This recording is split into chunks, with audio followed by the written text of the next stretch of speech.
kicker, number 9, Fabrizio Scaccia.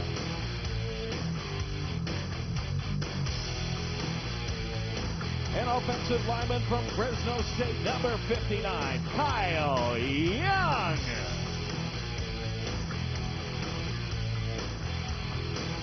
An offensive lineman from Alabama, number 75, Atlas Arian.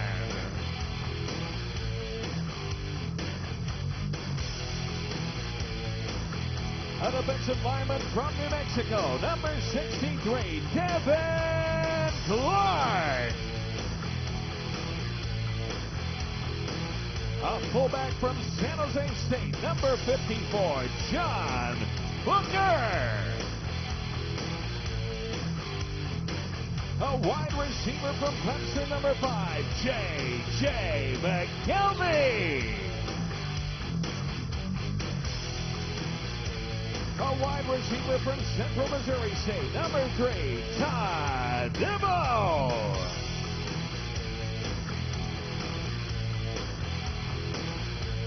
Wide receiver from Western New Mexico, number 1, Rod Windsor.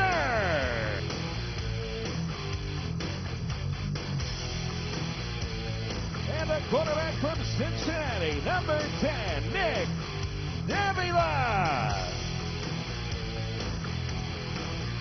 Assistant coaches Danny White, Omar Smith, and Mark Tucker. Head coach Kevin Guy, and the rest of your 2010 Arizona Rattlers.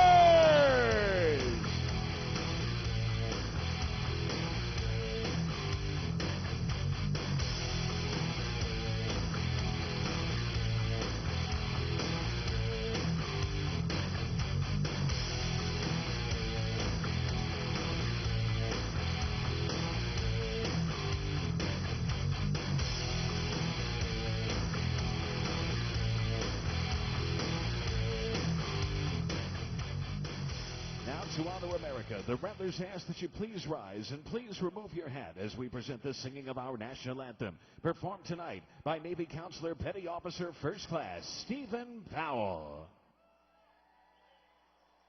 Oh, say, can you see by the dawn's early light what so proudly we'd hailed at the twilight last gleaming, whose broad stripes and bright stars through the perilous fight o'er the ramparts we'd ward, who were so gallantly streaming, and rockets red glare, the bombs bursting in air, gave proof through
Number 5, number 15, Tommy Grady.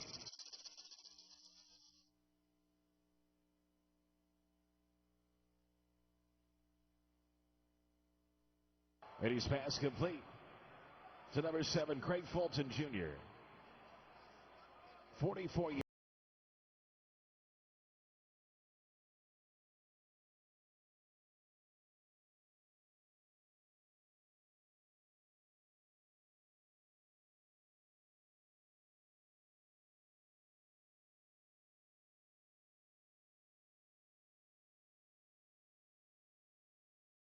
Eligible. 58.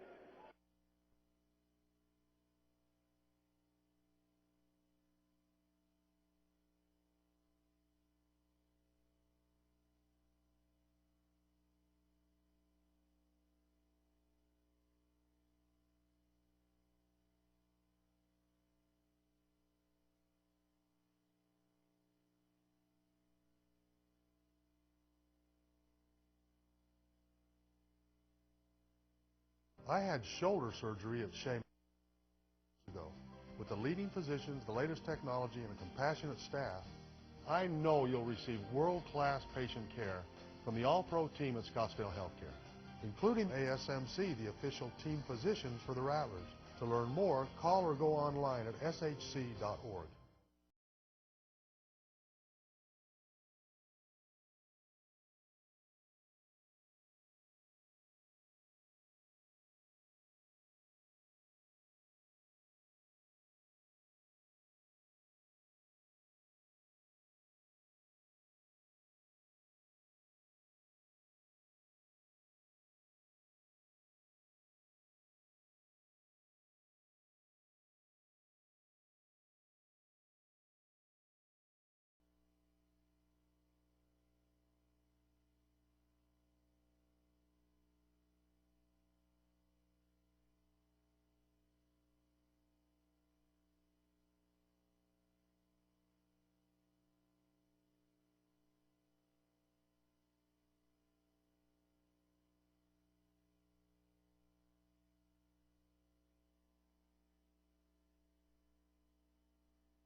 Sergio Gilliam was back there in coverage. He leapt in the air thinking it was going to be an interception, but Windsor hauled in a beautiful catch. And again, a Windsor catch is going to be negated because of a holding penalty. This time it was M. Christo Bruce who was held. As Devin Clark, second time that he's been flagged for a holding call. So Rod Windsor has had catches of 30 and 28 negated because of penalties. So first and 18 now for the Arizona Rattlers. Head coach Kevin Guy giving that's the offensive coordinator giving the play to Davila. Bring two receivers to the right side, and DeVoe will be in motion. On his lonesome left side, Davila, 5-step drop, pats, plenty of time. Check down route is not there. Davila ends up on his seat. Bruce hits him as he threw it. Kevin McCullough and Fred Shaw there in coverage on J.J. McKelvey. And it's second and 18 now. 9:47 remaining in the first quarter. Dawgz have one play and one touchdown.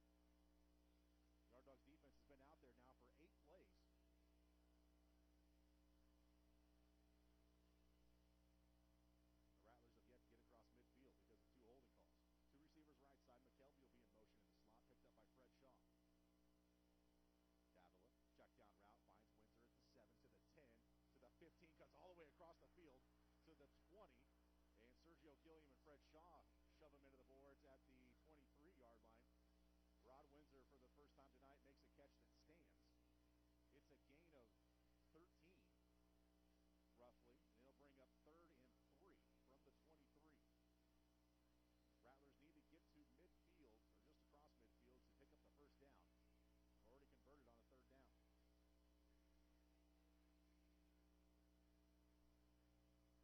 DeVoe wide to the right side. And McKelvey now will loop around to join him on Davila's right. Handoff to the big fullback, and it is enough for a first down. John Booker with the carry. One of those guys who's going to be rotating at the offensive line or fullback spot. Needed 3, got about 4. And the Rattlers are in Yard Dog territory for the first time tonight. 8:19 remaining in the first quarter. Oklahoma City on top 7-0. Rattlers break the huddle with 12 on the play clock, and will send 2 receivers to the right side. And McKelvey in the slot to Davila's right will be in motion. Again picked up by Fred Shaw. Davila, 5-step drop, looking left, throws left, pass caught. DeVoe sheds 1 tackle and goes down immediately at the 19. Sergio Gilliam, they seem to be trying to pick on the former Rattler. They've thrown his direction now 4 times. It's a gain of about 4 to the 7, to the 19. Gilliam was acquired in a trade from Arizona about 3 weeks ago.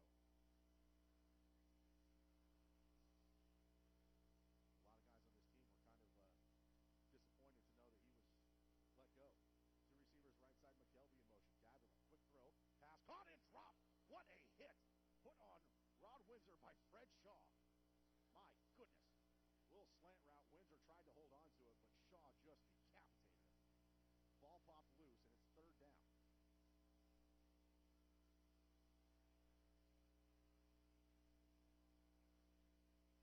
Third and 6 with 7 minutes remaining. McKelvey will be in motion in the slot right side. Davila, hard count, doesn't get Oklahoma City to jump.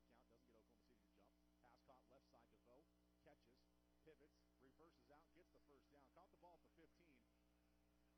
I believe that was McCullough who was out there. Actually, I checked out. I believe it was Mike Brown. 11, not number 1. Out there in coverage, he kind of got pinned up against the wall and really didn't have anywhere to go. His feet tangled up just a little bit and allowed DeVoe to get those extra yards to get the first down. Rattlers perfect 3 for 3 on 3rd downs tonight. 1st and 10 from the 11. All 3 receivers go to the right side for the first time tonight. McKelvey will be in motion. Splitting between Windsor and DeVoe. Screen.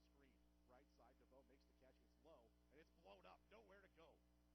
Oh, man, he's still up on his feet. Good piece of ball running there by DeVoe.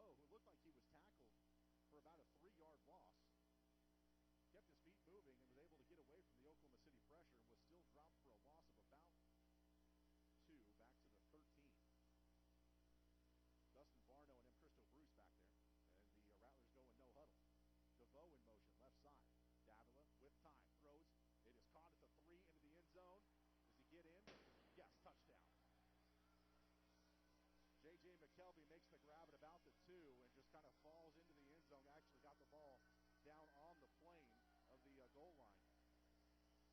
And looking at the replay, McKelvey reaching, yes, does break the plane.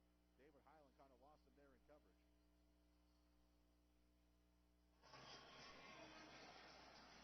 And now, pending an extra point from Scaccia, the Rattlers will have tied this ball game up. 5 minutes remaining in the first quarter. Snap is good. The hold is good. The kick is up, and it is right down Broadway. 4:54 remaining in the first quarter. Oklahoma City and Arizona tied at 7. You're listening to Yard Dawgz Arena Football on 96.1 KXY. Citadel Suites, your home away from home and the official home to the Oklahoma City Yard Dawgz. Citadel Suites is located near I-40, I-44, Northwest Expressway, and just minutes away from downtown Oklahoma City. Shop in our fine dining right around the corner. Call us today at 942-0016 or visit us at 5113 North Brookline to see all of the benefits we have to offer. Citadel Suites, your home away from home. Call 942-0016 or visit us on the web at www.citadelsuites.com. Camp Wednesday is calling all children grades 2 through 9 to participate in Citadel Family Life Center's Summer Camp Wednesday. Certified coaches will teach basketball, volleyball, tennis, and the fundamentals of speed and agility for 1 hour each day. Your child's kayaking experience will be held in Norman Warren's Fitness Center. All equipment and coach instructions will be managed by OKC Kayakers. For more information, visit the Yard Dawgz game program or call the Santa Fe Family Life Center at 840-4817. Call now to reserve a spot for your child in OKC's most diverse sporting experience. Drop by and visit Dr. Steve Cuppin of OSSO Healthcare Network and team physician of the Oklahoma City Yard Dawgz. Let him, along with his trained staff, provide your orthopedic needs. Dr. Cuppin specializes in injuries of the shoulders, knees, ankles, elbows, and wrists. Dr. Cuppins has 2 convenient locations in Oklahoma City, 6205 North Santa Fe Avenue and 10001 Southwestern Avenue. For an appointment, call 405-427-6776.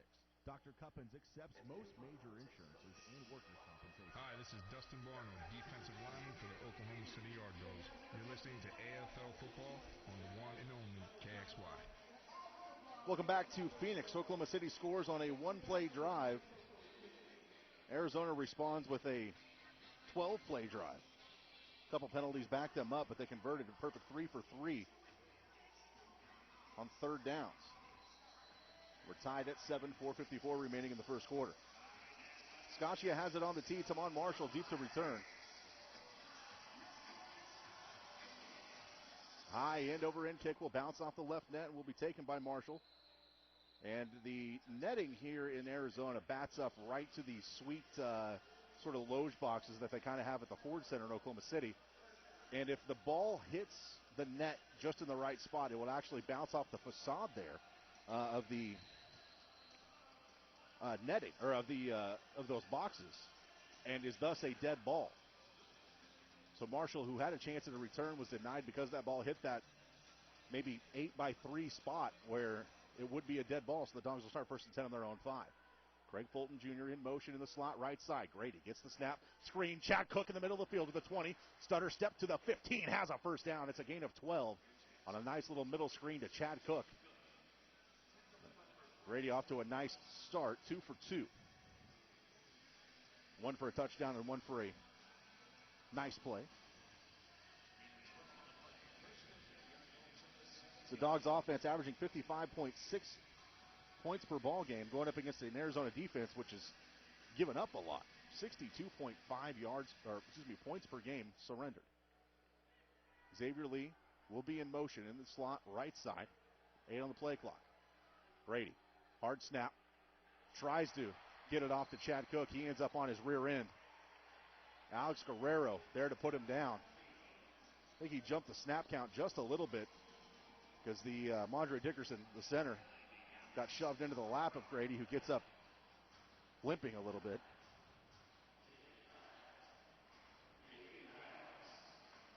Gets the play from head coach Sparky McEwen and jogs back into the huddle, so he seems to be all right.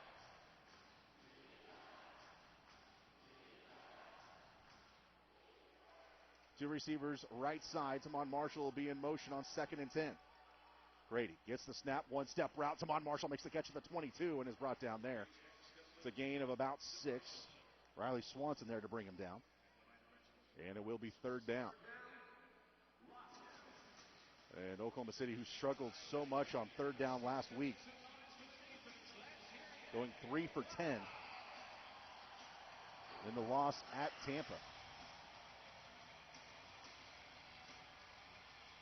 Will have their first 3rd down attempt of the evening from their own 23. 2 receivers right side. Xavier Lee will loop around to make a trip to the right. Grady gets the snap. 5-step drop, floats it for Fulton, makes the catch. 10, 5, touchdown Oklahoma City. Craig Fulton Jr., 2 catches, 2 touchdowns. And the speedy Yard Dog receiver, who did not play in the loss last week at Tampa, has come in and done wonders thus far. And how about the touch on the pass by Tommy Grady to put it right in the breadbasket of Craig Fulton Jr.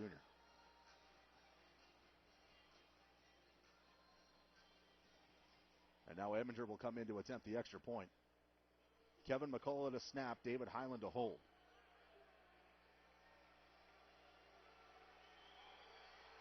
Kick is up. It's off the helmet of one of his linemen. I think it was Howard Duncan who got popped in the back of the head. And so it's no good. So the first special teams break of the game goes the way of the Rattlers. 13-7, though, Oklahoma City on top with 1:42 remaining in the first quarter. You're listening to Yard Dogs Arena Football on 96.1 KXY.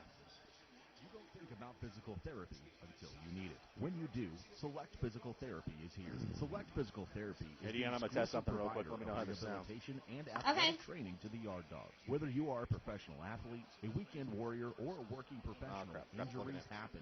No matter what the level of competition, sounds Select bad right Physical now. Therapy will help keep you in your game. Visit one of our first ever loss in the BOK Center by returning 2 kickoffs. For a center near you, visit Bush returned the opening kickoff for a touchdown, and the second touchdown return came late in the 4th. 2010 season training table partners. This is Kyle High in the KXY studio with your halftime update. Orlando wide receiver CC's Pizza, Casino Domino, Furs Family Dining, Golden Corral, Hometown Buffet, Jersey Mike Subs. I didn't know Kyle was here. He's not. I know. Subway, Swadley's Barbecue and Catering, and Taco Bell. Hands can do incredible things. This We're back after this. Hands helping to save a life. It's called Hands Only CPR. Unless you need longer. No, it should be fine. You want to do the legal after the kickoff? If an adult suddenly collapses, call 911. I can just come back with that. In the center of their chest until help arrives. Unless you just want to take an extra 10 seconds. But nothing compares to using I don't them know to if I'll help be save able a life. to. Yeah, we'll For do it more after kickoff. information on this latest method of CPR, Okay, visit just cue me when you're ready. As long as they don't score on the today. kickoff. A message from the American Heart Association and the Ad Council. Hi, this is Fred Shaw, defensive Here we go. specialist. You are listening to the Yard Dogs, AFL football on KXY. Edminger's kick fielded at the end line, taken out to the 10, to the 15, to the 20, and Sanders is brought down after a nice return. Let's pause 10 seconds for station ID. You're listening to Yard Dogs Arena Football on 96.1 KXY. This is Yard Dogs Football on 96.1 KXXY FM, Oklahoma City.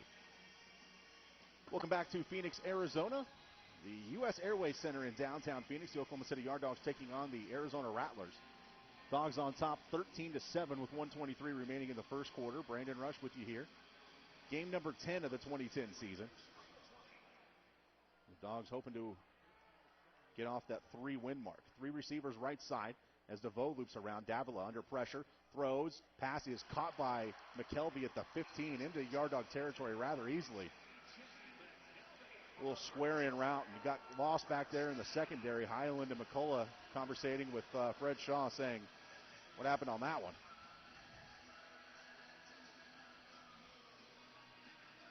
Easy pickup of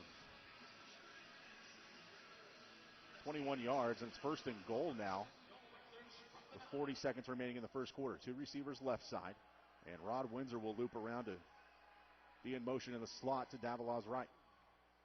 Southpaw, holding, looking left, throws way behind his intended target, J.J. McKelvey. Davila seems to be on cue with Windsor and DeVoe, but for the most part, him and McKelvey have struggled to get on track thus far, especially on those timing routes. Davila currently 6 of 12 for 75 yards. Second and goal now from the 9. 2 receivers right side, and McKelvey will be the motion man. And Arizona will not get to run a play as we're at the end of the first quarter. 13-7, Oklahoma City on top of Arizona in a situation where they haven't been, and that's leading after 1. You're listening to Dawgz Arena Football on 96.1 KXY. Coming this summer to Oklahoma City is a one-of-a-kind football skills training course for kids 5th grade through high school seniors. The Dawgz Football Academy is built for players of all skill levels and is dedicated to building speed, agility, individual position skills, and overall football IQ. Our courses will help students maximize their potential by So making this them is end of quarter Yes. or 2-minute warning? This is end of Students will quarter. be instructed by Dawgz players and coaches on how to become a more dominant force on the football field. For more information, log on to OKCYardDawgs.com. The Dawgz Football Academy, where champions are made in the offseason. Citadel Suite, your home away from home and the official home to the Oklahoma City Yard Dogs. Citadel Suites is located near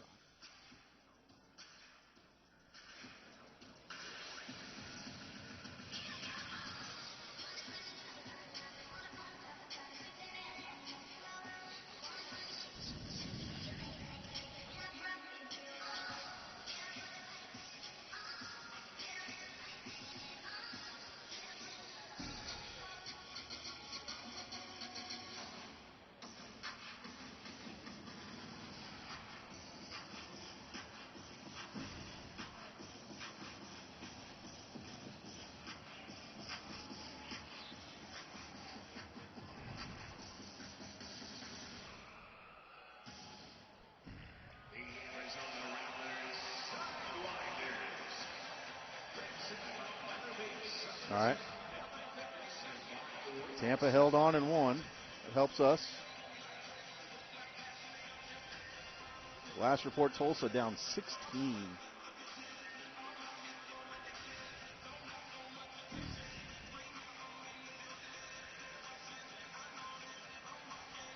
Ooh, Tulsa up 4 now.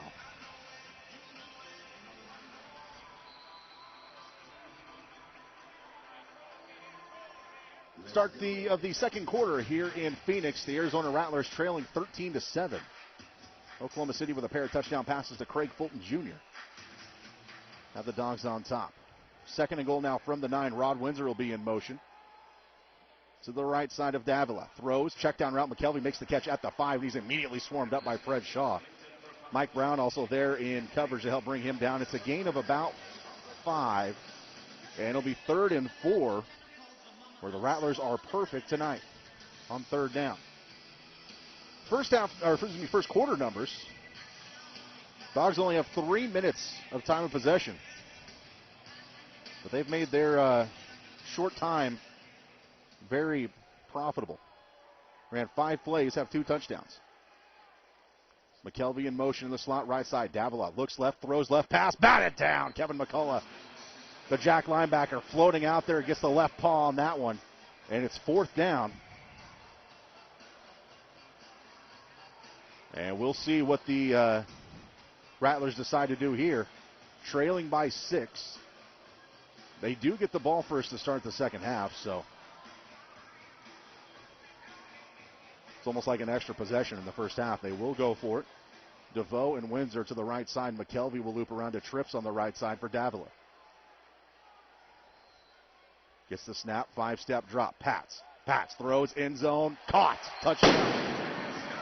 Todd DeVoe made the catch in front of Fred Shaw. Shaw was just a fraction of a second behind that one.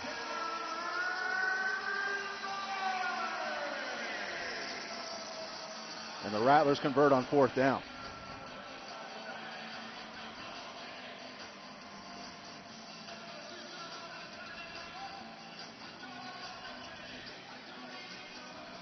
Nick Davila, that is his 57th touchdown pass of the year, although it was Todd DeVoe's first catch of the year. Scancia's extra point is up and good. And they're on top of Oklahoma City, 14-13 with 13:01 remaining in quarter number 2. Timeout on the field. You're listening to Dawgz Arena Football on 96.1 KXY.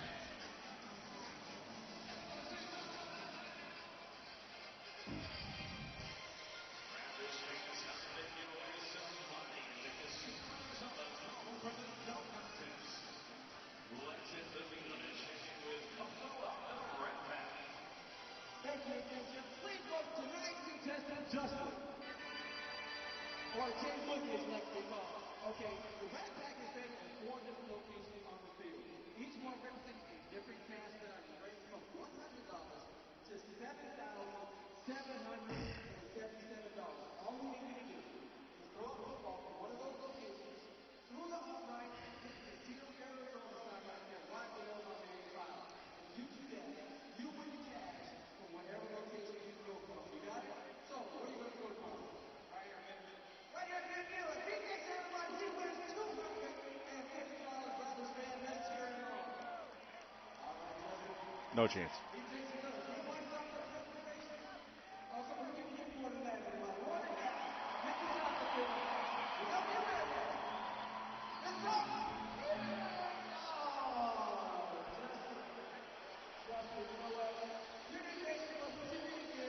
All right.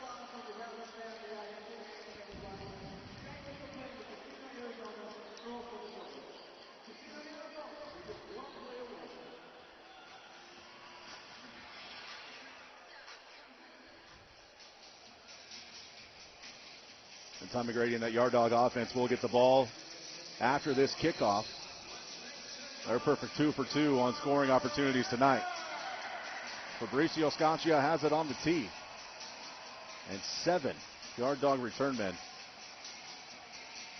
on the Rattler side of midfield. Spawn Marshall, the lone deep man. The high end-over-end kick will be taken by Marshall off the net. 4 yards deep in his own end zone. Stutter stepped to the 5. Had a little bit of a seam, but it quickly closed. And he's brought down at the 11-yard line. Some scores from around the league. Tulsa on top of Dallas, 62-51. The Towns have had to come back in that game. 2 interceptions, though, by Dallas quarterback Colin Drass have gotten the Talons back in that game. In a game that was a blowout and ended up pretty close, Tampa Bay defeated Alabama on the NFL Network Game of the Week. 2 games, checked out 3 games tomorrow night. Spokane at Orlando, Cleveland at Milwaukee, Iowa at Bossier, Chicago at Utah. 2 receivers, right side. Fulton with 2 touchdown catches tonight will be in motion right side. Pass, Fulton makes the catch at the 20, and that should have been a flag for an illegal formation. Because Alvance Robinson, the newest Yard Dog receiver, was about 5 yards off the line of scrimmage. He thought he was the motion man, but it was actually Fulton. Pickup is out to the 14, or excuse me, the 24. So a gain of 13 on the completion to Fulton, who is having to step into the shoes of Anthony Hines tonight. Alvance Robinson will be in motion for the first time tonight up against the wall right side. Grady gets the snap, looks right, looks left, check down route. Finds Marshall up against the wall into Rattler territory, makes the catch at the 20, and he's immediately pinned up against the wall there by Brandon Freeman. It's a gain of about 6, bring up 2nd and 4. Grady's gotten off to a nice start, 6 of 7, and now over 100 yards. 11:20 remaining in the second. Dawgz trailing Arizona by 1. Robinson in motion, right side. Grady. Pats looking for Robinson. He is hit before the ball got there. Still held on to the ball. And Alvance Robinson makes the grab inside the 10-yard line down to the 7. Multiple flags down as Riley Swanson applied the pressure. And the length of this conversation concerns me.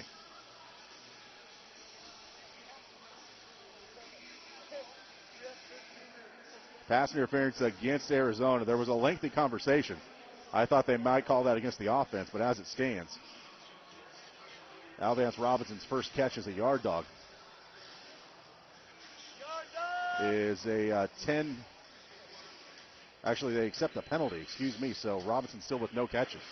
So we first and goal from the 10. 11:02 remaining in the first half. Dawgz down by 1.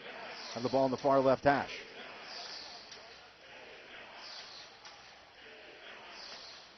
Dawgz break the huddle with 10 on the play clock. All 3 receivers go to the right side. And Marshall will be the motion man here on first and goal. Grady gets the snap and whistles before the snap of the football. as the nose guard, Antoine Hawthorne, jumps off sides and shoved Mondre Dickerson in the lap of Tommy Grady. So that will be a free 5 yards.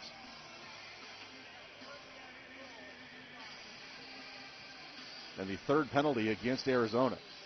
The fourth penalty against Arizona. The Dawgz are the most penalized team in the league coming into action tonight. Fingers crossed, knocking on wood, haven't had one yet. First and goal from the 5. Fulton. Marshall to the right side will be joined by Robinson in the slot. Grady looks right, throws right. Fulton had it and dropped it in and out of the hands of Fulton, who was looking for his third touchdown catch of the night. Simply saw that one slide right through his fingers. And it is an incompletion. It'll bring up second and goal from the 5.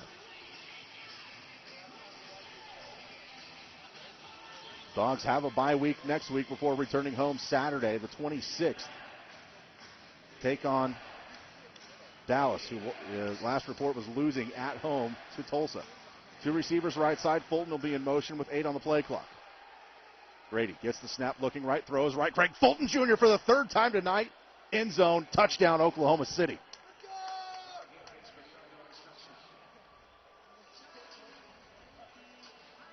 Craig Fulton Jr.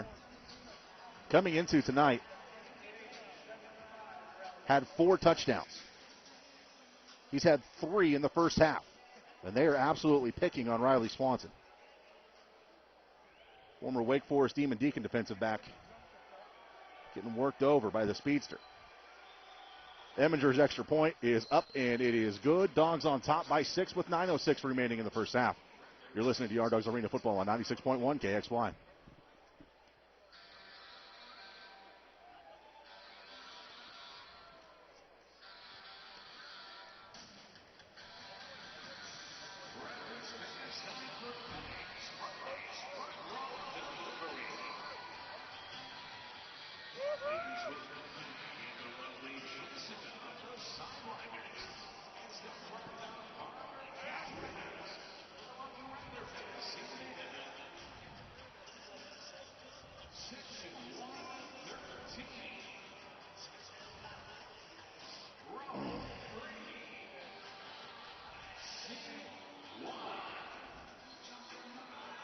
Again, go final.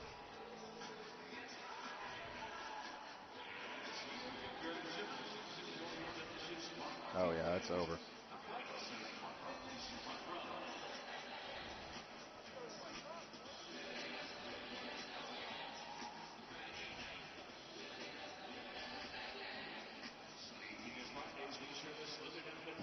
That game's over. All right, thank you.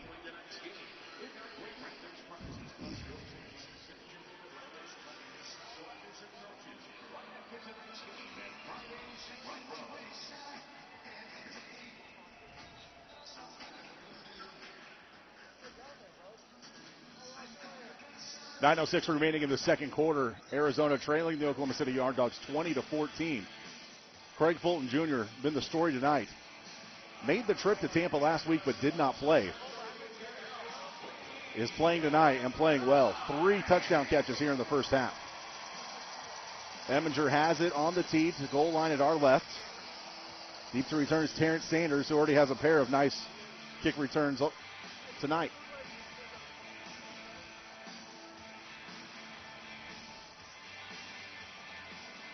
Eminger, short, high, end-over-end kick that Sanders will take on the fly 7 yards deep to the goal line. Middle of the field, stutter step, breaks 1 tackle to the 10, spins, and is brought down at the 15. Mike Brown and Sergio Gilliam bring him down after a return of 22 yards.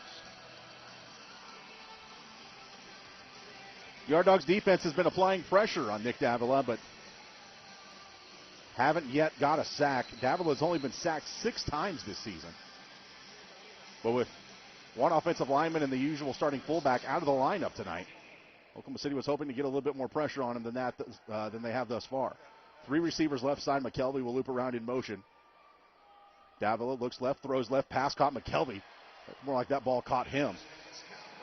Was right at his melon. Was able to pull it in at the 20 and spins his way forward to the 25. gain of 10. It is enough for a first down.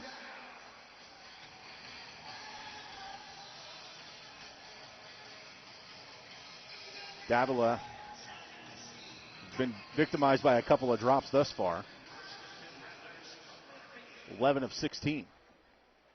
Two receivers left side, make it 3 as DeVoe will loop around.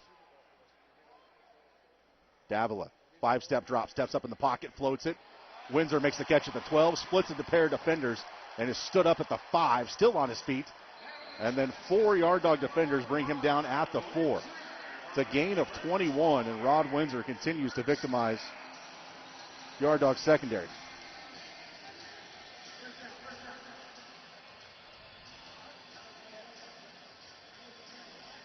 What looked like it might have been an upset at one point has turned into a same song, second verse for the Dallas Vigilantes. They led Tulsa by 13 at one point. And that game is an 18-point ball game in Tulsa's favor with 30 seconds left. Handoff off the left side to DeVoe, and he gets into the end zone. Just a simple little loop around motion and a handoff, and the offensive line sealed off the right side of that Yard Dog defense. And DeVoe takes it in from 2 yards out. First rushing touchdown of the night for either team. DeVoe's second of the evening, 1 rushing, 1 receiving. And we are tied at 20 with 6:47 remaining in the second.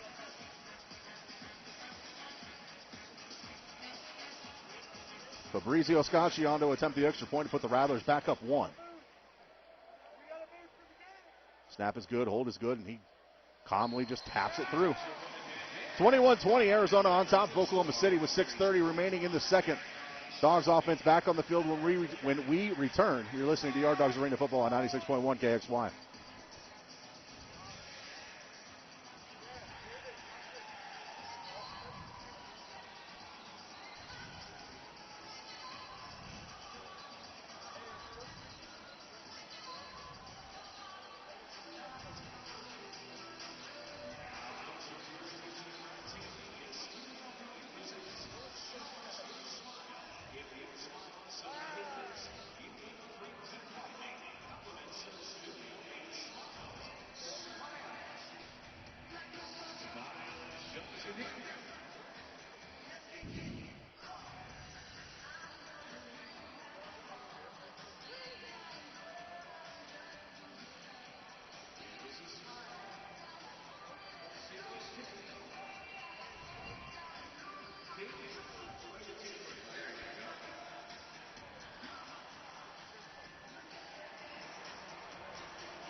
All right.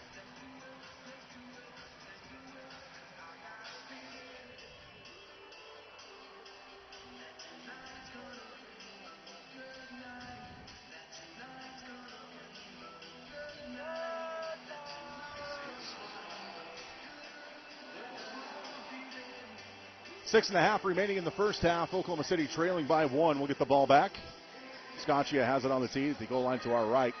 It's Mon Marshall, who is a few weeks removed from a huge kick return. Seems to be getting nice little ones, 8, 12, 13-yard line on returns. Hasn't broke one in quite some time.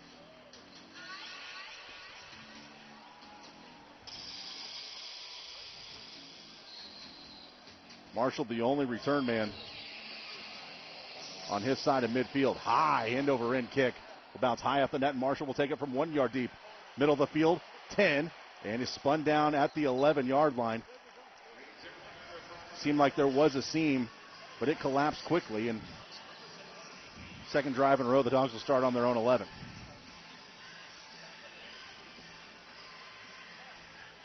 Simon Grady, 7 of 9 for 113 and 3 scores thus far.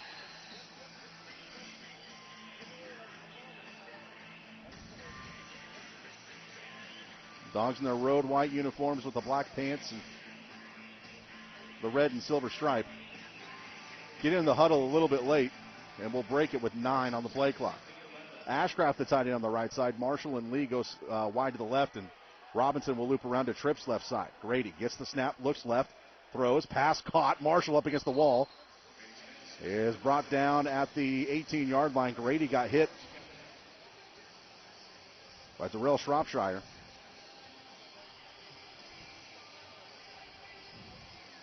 One of the leading sackers on this team.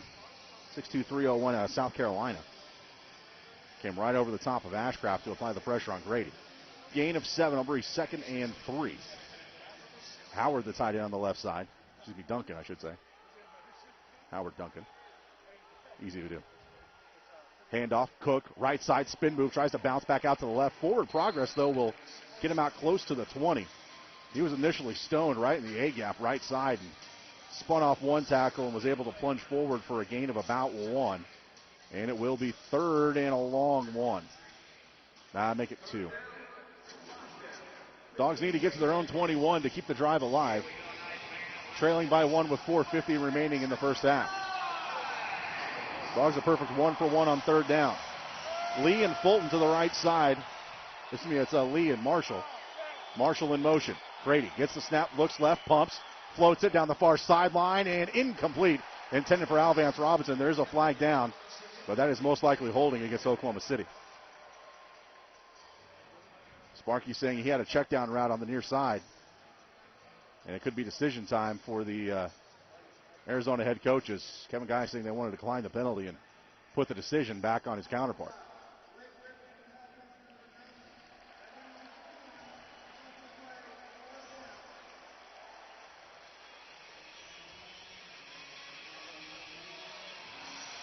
I didn't hear who the number they called the penalty on, but either way, it's 4th down.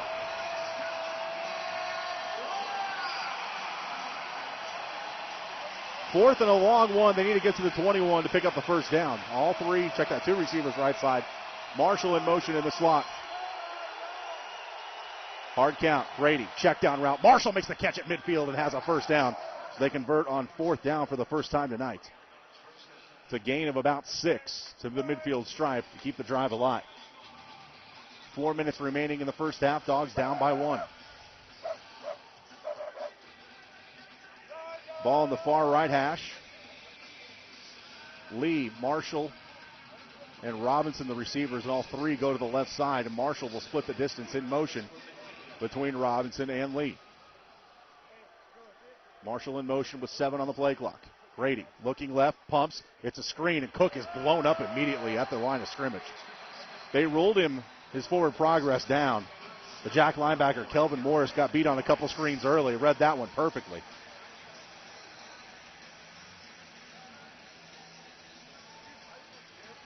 Had Grady had time to lead Cook upfield a little bit more, it might have been for better, but the pressure, he had to get rid of the football.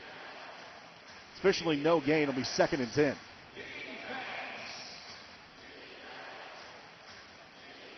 Although he was never really brought to the turf, his forward progress was stopped. Alvance Robinson will be in motion, the newest yard dog, up against the wall right side. Moves into the slot. Grady, 5-step, off his back foot, throws it in the vicinity of Xavier Lee, but it is incomplete. Grady got a little bit happy feet, I think. Did have pressure up front from Marcus Pittman. One of those defensive linemen rotating in. 6'5", 290 out of Troy. And it's quickly 3rd down. 2.5 remaining in the first half. Dawgs down by 1. 3rd and 10 from midfield. Lee up against the wall right side. Marshall in motion in the slot. Grady gets the snap. 5-step drop. Waits. Floats it. And it's caught. Xavier Lee, touchdown. The former Florida State quarterback on the receiving end of a Tommy Grady strike. The bullets haven't been there, but those lobs towards the end zone have resulted in 3 touchdowns tonight. And the dreadlocked receiving crew of Fulton and Lee have done well tonight.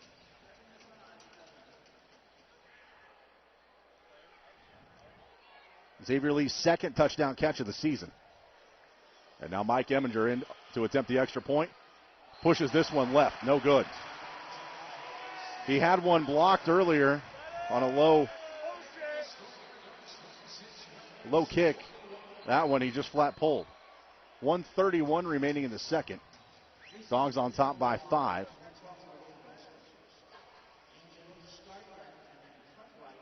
And as it stands right now, the Oklahoma City defense kind of in the same situation they were a week ago on the road at Tampa. Really didn't get a lot of stops in the first half, but then got 3 in the second half against a very talented offense. And they're going to have to try and do that again tonight.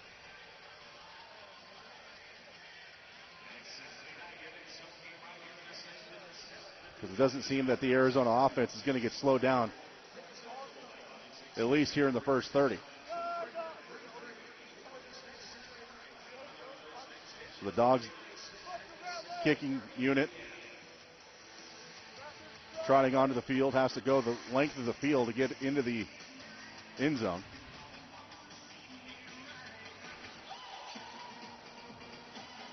Craig Fulton Jr. having a nice conversation with a fan in the front row. Appears to be friendly. Good fans here in Arizona. They know the arena games. They know what to when to get loud. 91 seconds remaining in the first half. Dawgz up by 5. Eminger. Onside kick. It's popped up. Windsor has it at the 13 and quickly gets out of bounds. There's a flag down. I think Oklahoma City was offsides. So that'll give Arizona great starting field position. They'll most likely get it half the distance, and they will. It is offsides against the kicking unit. So the Rattlers will start 1st and 10 at the Oklahoma City 6. First time tonight that either team has started in their opponent's territory.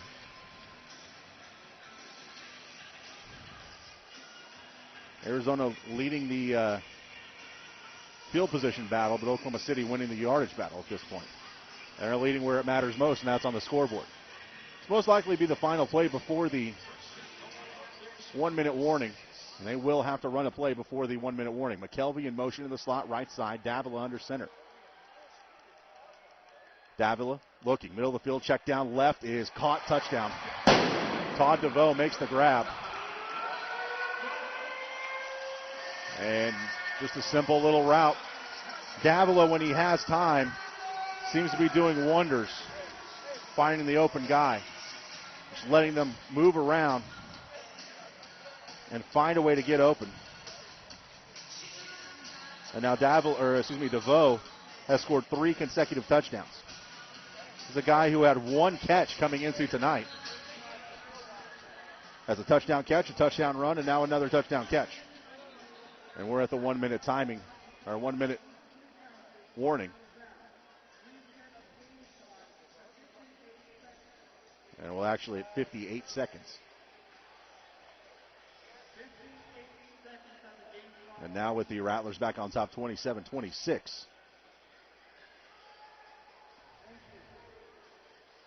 Rattlers can extend their lead out to 2.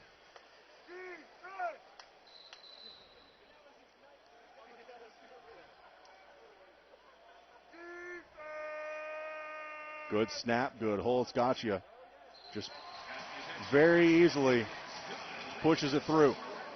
Rattlers on top, 28-26, 58 seconds remaining. It's the 1-minute warning here in Phoenix. You're listening to Yard Dogs Arena Football on 96.1 KXY.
Donovan Morgan, 5 touchdown catches.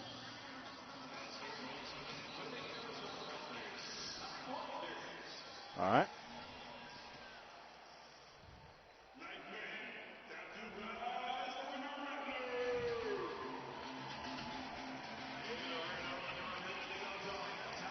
Dawgz get the ball back down by 2 with 58 seconds remaining in the first half here in Phoenix. Dawgz looking for their 4th win of the 2010 campaign. Scaccia has it on the tee. It's on Marshall, deep to return. Onside kick is up, and Kevin McCullough falls on it at the 7-yard line. That was the most telegraphed onside in the history of onsides.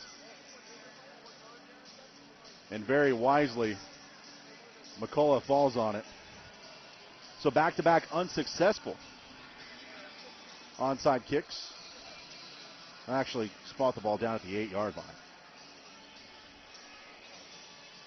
1-minute timing rules. You have to gain positive yardage to keep the clock rolling. Clock stops on incompletions. Both teams have a full array of timeouts at their disposal. Brady under center. Will send Lee in motion left side with 2 on the play clock. Hand off to Cook to the 5. Got spun around and collapsed up against the wall. Forward progress marked up to about the 6-yard line. And a timeout called, I believe, by Arizona. It is a timeout by Arizona. Clock stop with 50 seconds remaining. So this Arizona offense, which has been on the field a long time thus far, getting a much-needed breather.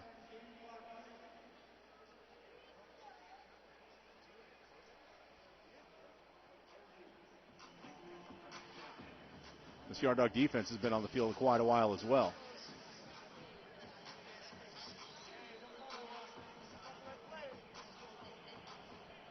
Chad Cook's second carry, they actually have him for -1 rushing yards, but that was a gain of 1.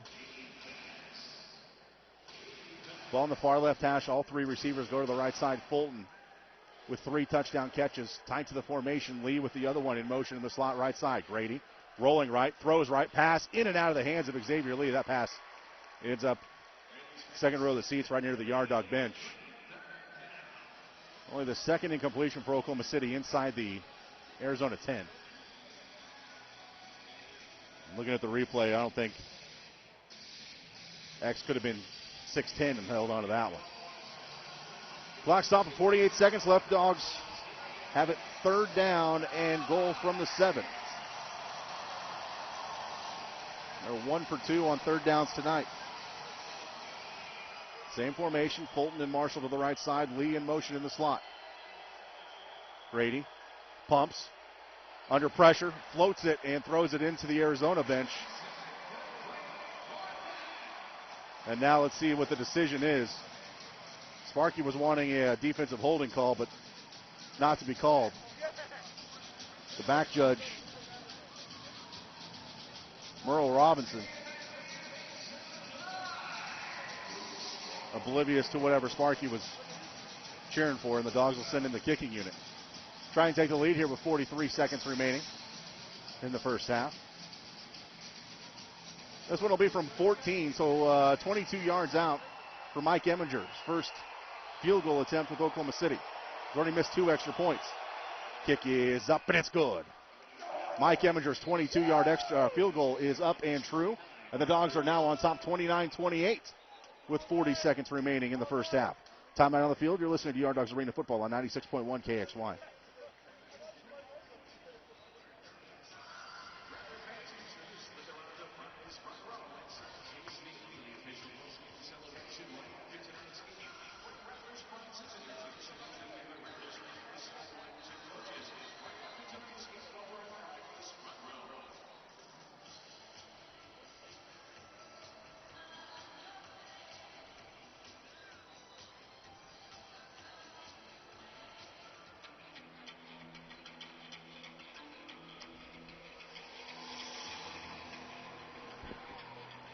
I think I'm going to need it back after this one.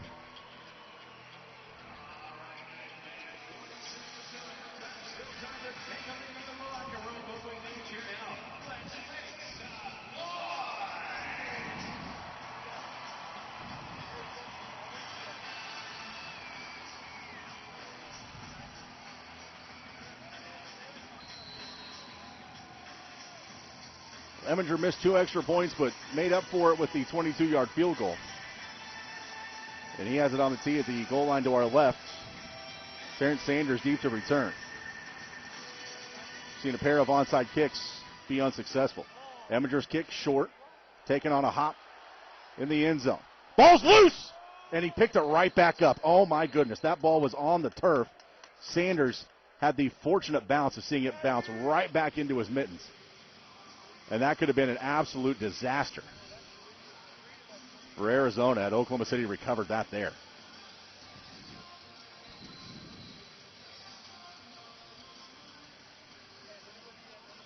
So the Rattlers retain possession, 1st and 10 from their own 9 with 36 seconds remaining. They have 2 timeouts left. Dawgz have 3. 2 receivers left side. DeVoe with 3 touchdowns in motion right side. And there are flags before the snap of the football and a false start penalty against Devin Clark. The left guard was a little bit antsy, trying to rock back and block him, Christo Bruce. So that'll back him up from the 9 to about the 4.5. Mike Brown checks into the lineup for Kevin McCullough. Dawgz defense looks like this. Christo Bruce, Mondre Dickerson, Dustin Barno, and Brandon Perkins up front. Sergio Gilliam, Fred Shaw, David Highland, and Mike Brown in the secondary. 2 receivers right side. They'll go same formation. DeVoe will be picked up in motion by Mike Brown. Davila from his own end zone. Check down route, finds Windsor at the 14, and he quickly gets out of bounds in front of Fred Shaw. It's a gain of about 13 out to the 16. Dustin Barno got to Davila and put him on the turf. Be 2nd and 1. Dustin Barno actually played here in Arizona in 2008. And he was very excited to come back to Phoenix and play in this ballgame against this team. He felt he had a little unfinished business after coming over from the Colorado Crush. McKelvey in motion. Will loop around to trips on the right side. Davila. 5-step drop. Under pressure. Check down route is in and out of the hands. It's off the wall. Who came away with it? Mike Brown has it. Oh, DeVoe. Well, they're going to talk about this. Clock stopped with 20 seconds left. DeVoe had to go in and out of his hands. It went off the wall. I saw Mike Brown with the football. Arizona takes a timeout. I'm waiting for a replay here because it looked like that one was sort of a shared possession type deal, and that always goes to the offense. And Mike Brown, I think, knows that one kind of got away from him there. Arizona's second timeout. They'll have 1 remaining with 22 seconds remaining. Oklahoma City on top, 28-29.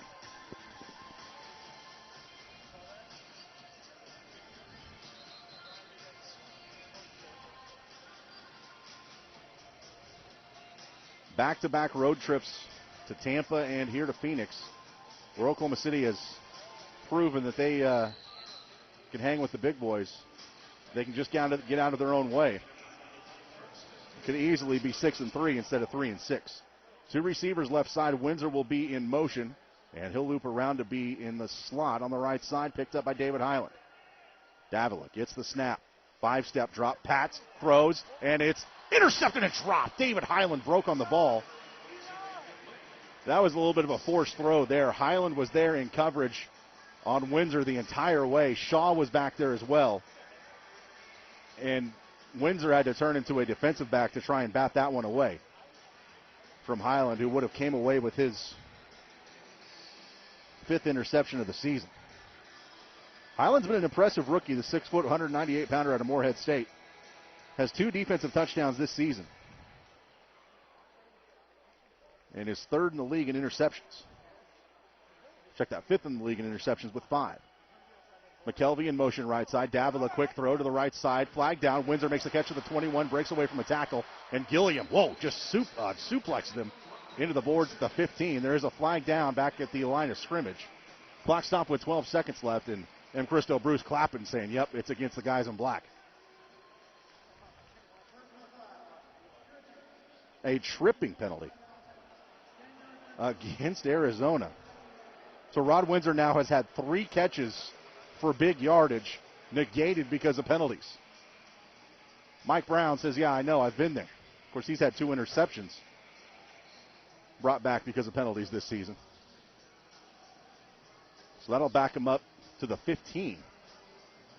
And with 12 seconds remaining, it's got a little bit more difficult, and they actually spot the ball forward to the 16.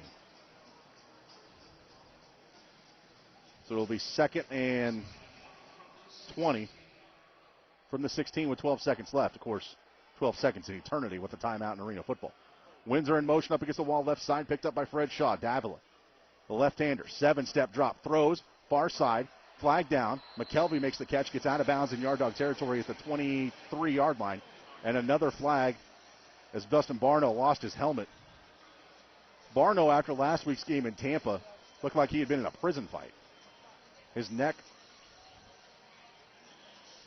really marked up from a bunch of chokes and illegal hands to the head.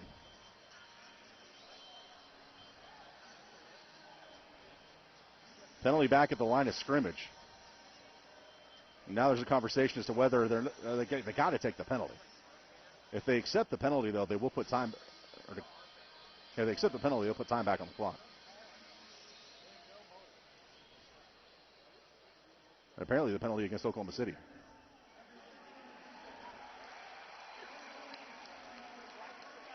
Illegal defense called against Brandon Perkins, the MAC linebacker. Will be an automatic first down. They will put the time back on the clock. So, first down for Arizona from their own 21 with 12 seconds left and a timeout in their back pocket. However, it will be 1st and 15. No, check that, 1st and 10.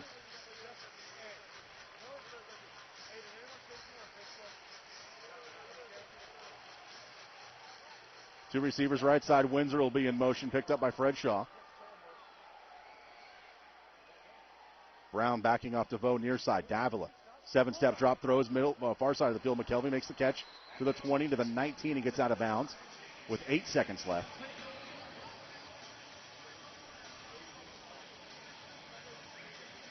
That will be enough for a first down.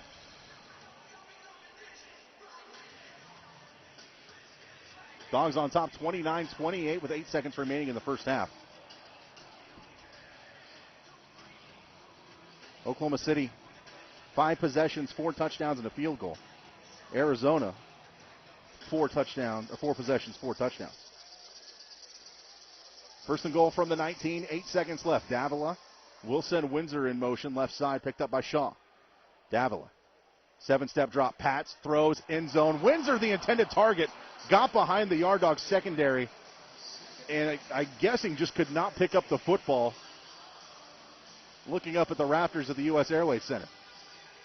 Clock stop with 4 seconds left, and Kevin Guy will not hesitate to send in the kicking unit. Samon Marshall will check in for David Highland in case Scaccia is unable to kick it. And now they're sending the kicking unit off. Sergio Gilliam alerting a referee he wants timeout because they had Marshall back there. Well, this might give Arizona a little bit extra time to discuss it. Kevin Guy actually sent the kicking unit out there. The offensive coordinator turned around and sent him right back.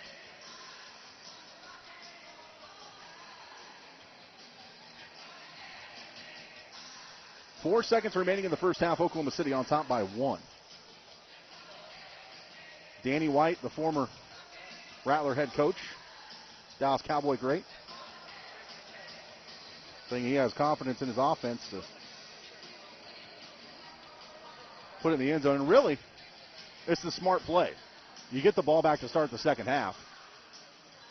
I'd rather have the ball up 5 than have the ball up 2.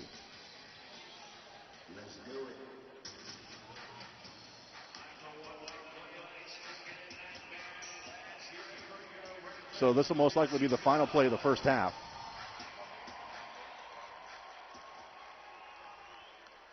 Two receivers left side. Windsor will be in motion in the slot. Davila, 5-step drop, check down route. McKelvey makes the catch at the 10. And that'll be the end of the first half. They did not get the timeout in time. So Oklahoma City gets a stop. McKelvey saying, yeah, I called timeout, but the referees are saying, nope, play was over. Now there's a discussion. Oklahoma City's trying to head to the locker room. That's the end of the first half. Dawgz get a break when Davila checked down.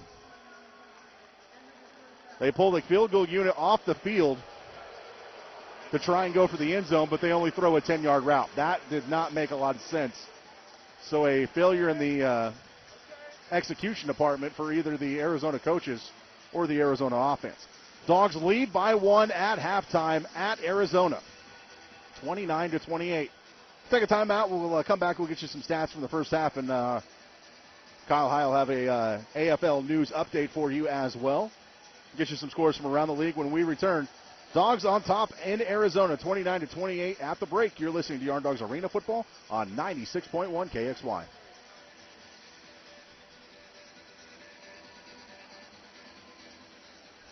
How long is this break? Can we make it about 4 minutes? Excellent. Thank you, dear.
This is Kyle High in the KXY.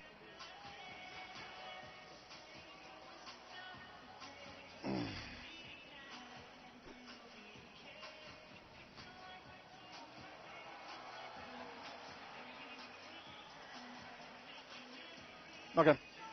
No, that's fine.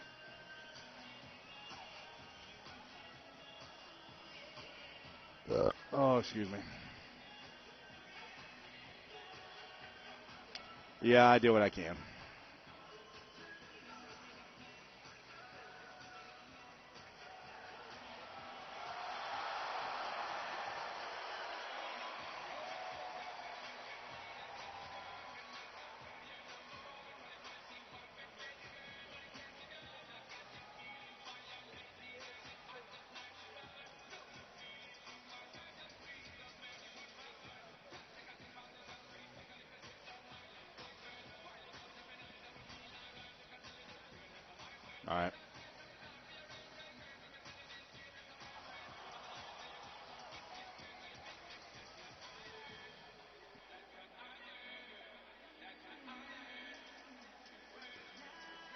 Welcome back to the U.S. Airways Center in downtown Phoenix, Arizona. The Oklahoma City Yard Dogs on top of the host Arizona Rattlers at halftime, 29-28. Oklahoma City really lacking in the time of possession department, but they've got it where it matters most, and that's on the scoreboard. Arizona has had some great starting field position and have capitalized for the most part, but some discernation late in the half and some miscalculations, to say the least, have cost them points and have kept Oklahoma City on top at the break by a 1-point margin. The story thus far has been Craig Fulton Jr. Made the trip to Tampa last week, did not play in the ball game, and wasn't up. I mean, you would imagine anytime a guy's held out of a ball game, he's upset. He's definitely come back with a vengeance tonight. He had 4 touchdowns on the season coming into tonight. He had 3 in the first half. 4 catches, 90 yards, and 3 touchdowns. And as the YMCA flag football game here at halftime in Phoenix is proving, ball flying around with relative ease. Youngsters out on the field from a YMCA group having a good time here in Arizona, but they've been able to do what Oklahoma City's been able to do tonight, and that has been shred the Arizona defense. Tommy Grady, 11 of 17, 151 yards and 4 touchdowns, almost equaling what he had the entire game last week in Tampa.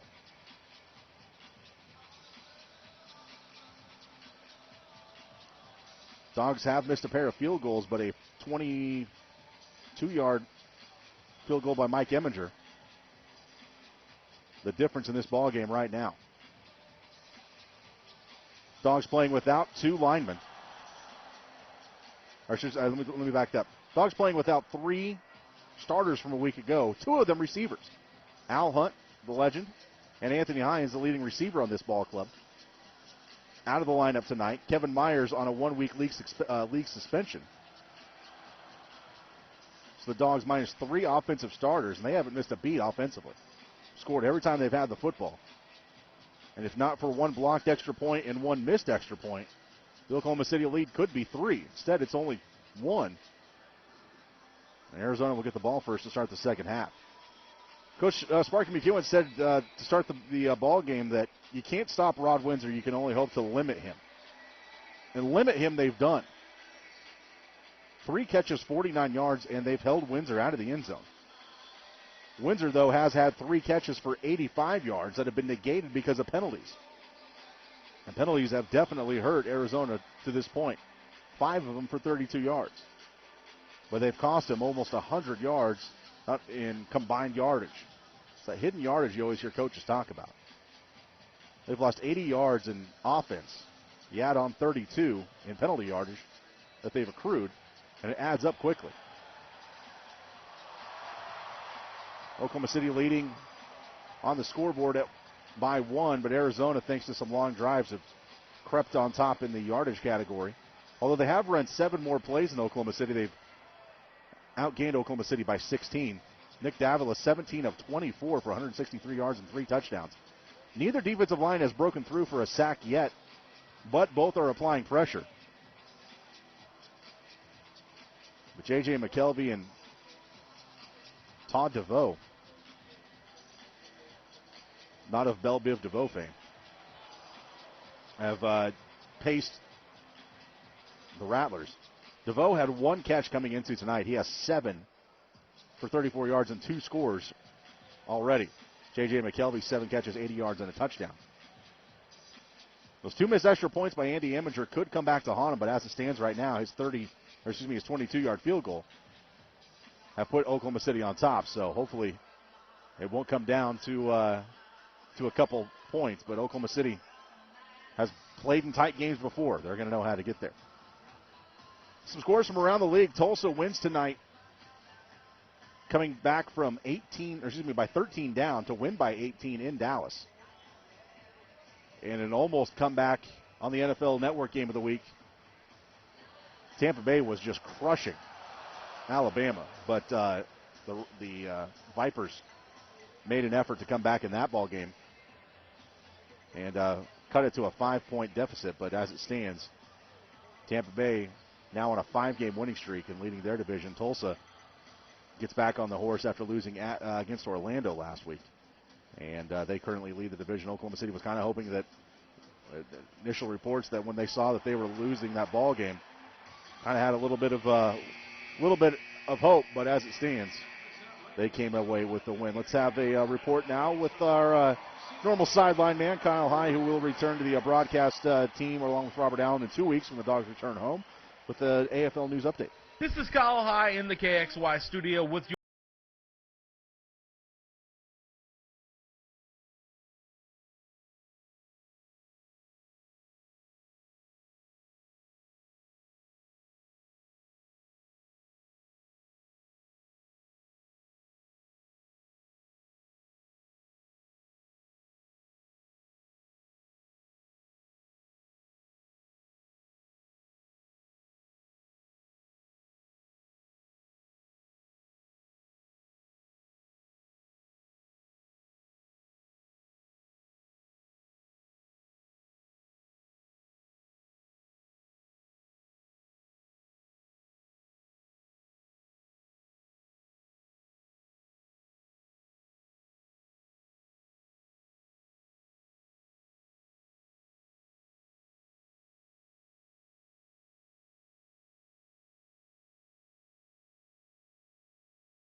Oh, 5 p.m. Coming up, we have second half action live from the U.S. Airways Center in downtown Phoenix. You are listening to Oklahoma City Yard Dogs Arena Football on 96.1 KXY. All right, this one only needs to be about a minute. We'll catch it up.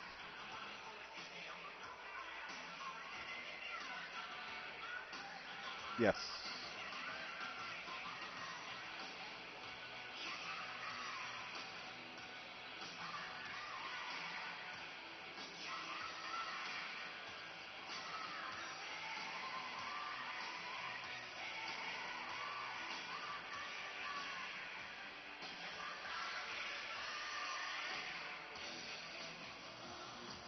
All right.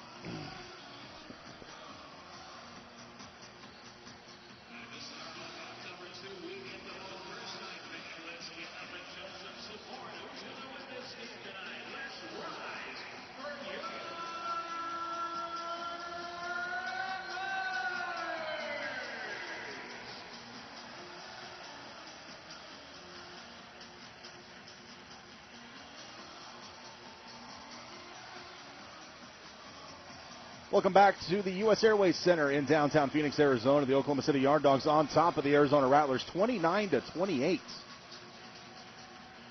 We begin play here in the second half. Teams flip into the field, and the Dogs going right to left for the remainder of this ball game. Eminger has it on the tee. Deep to return is Terrence Sanders. He's had a couple nice returns already. High end over end kick that Sanders will not have an opportunity to return because it goes right underneath the bar and into the front row of seats in the end zone to our left. They will start 1st and 10 on their own 5. Clock mismanagement by the Rattlers cost them at least 3 points.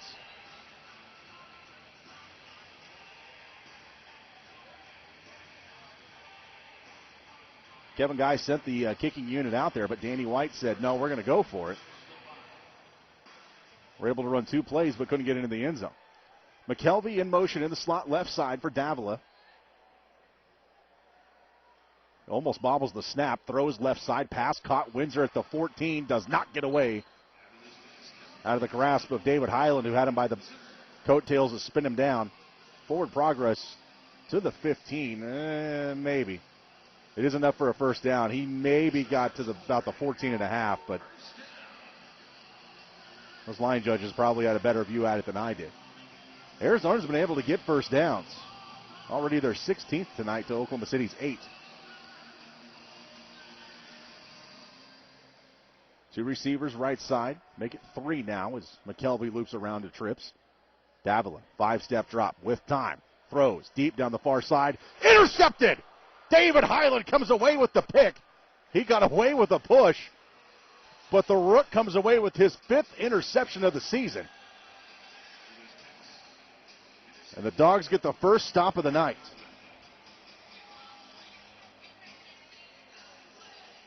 Brought down at the 2-yard line. And he just boxed out McKelvey. So now the Dogs up 1 with the football. 13:36 remaining in the third quarter. Oklahoma City was in a similar situation last week late in the game at Tampa. But a fumbled snap out of the back of the end zone went for a safety, and Tampa never looked back. Fulton in motion left side. Ooh, almost had that one picked off. Tried the check down route to Fulton in the slot, but the Jack linebacker just flew over there to bat that one away. Kelvin Moore's second time that he's gotten a paw on that on a Tommy Grady pass. He's definitely reading him well. That easily would have been a pick 6. Just under 13 remaining in the third. Dogs with the ball up 1 on their own 2. 2nd and 10. Swan Marshall in motion in the slot. Now up against the wall left side, picked up by Freeman. Grady bobbled the snap, finds Fulton on a check down route, gets him a little bit of breathing room out to about the 8-yard line. They actually give him forward progress to the 9. They'll bring up 3rd and about 3. Where the Dogs are 1 for 3 on 3rd down tonight. They were 3 of 10 on 3rd downs last week.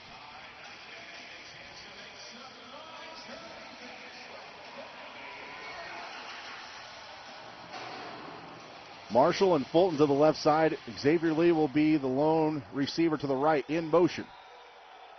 Grady, hard count, doesn't get the Rattlers to jump. Retreating, throwing off his back foot, looking for Fulton, just overreached.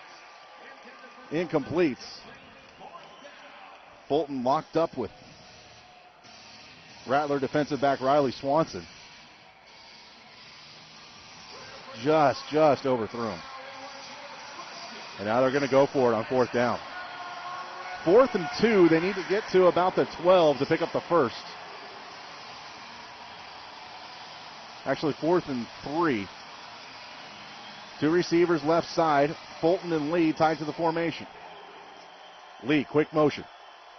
Grady, throwing. Back foot, lob for Fulton. It's up and incomplete. So the interception goes for naught. The short passing game seemed to be working, but consecutive deep balls turn the ball back over on downs, and now Zona will have it 1st and 10. This is going to be 1st and goal now from the Oklahoma City 9. It'll be the second time that they will have started in Yard Dog territory. Once off a missed onside kick. That's the first time in a long time that a David Highland forced turnover doesn't result in points. DeVoe in motion, all three receivers to the right side. Davila. 5-step drop, throws in zone and too hard for J.J. McKelvey to bring in. David Highland there in coverage, and actually McKelvey took a towel out of a teammate's hand on the bench and just slammed it to the turf out of frustration.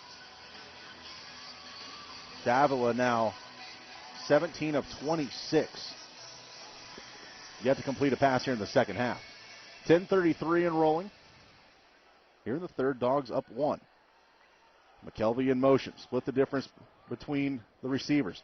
Tried the screen. Davila throws in zone. And that's going to be multiple penalties. One for a hold against Dustin Barno. Brandon Perkins is going to be flagged for a hold in the secondary. We'll just replay second down. Dustin Barno is just eating up Devin Clark. Third time that Clark's been flagged for a holding penalty. Offsetting penalties will bring up second and goal now from the 9.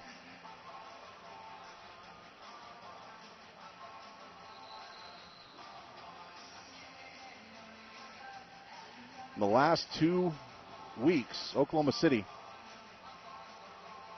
+3 in turnovers. 3 last week in Tampa and 1 already tonight. McKelvey in motion in the slot right side. He picked up by Mike Brown. Davila gets the snap. 1 step, throws, near side, caught and dropped again. Windsor had it for a second. Slipped out of his hands. He actually caught it again between his knees, but Fred Sean's there to clean it up and make sure that ball hit the deck, and it's third down. Arizona's been pretty good on third down tonight. They're currently 4 of 5.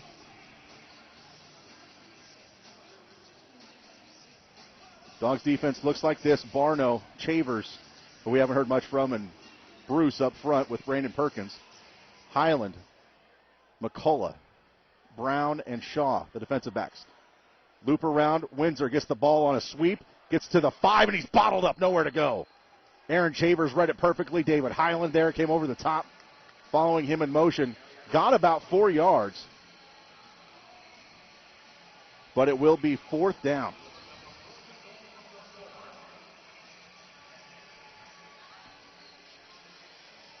Can the Dawgz get back-to-back stops? Ball on the far left hash, 4th and goal from the 4. All 3 receivers go to the right side, and McKelvey will be the motion man. Goes to the inside of Windsor. Davila, 7-step drop, throws in zone, flag down, batted down. Mike Brown with the stop. There's multiple flags. Barno got held again. And they're going to call Mike Brown for a pass interference, so we'll have fourth down again.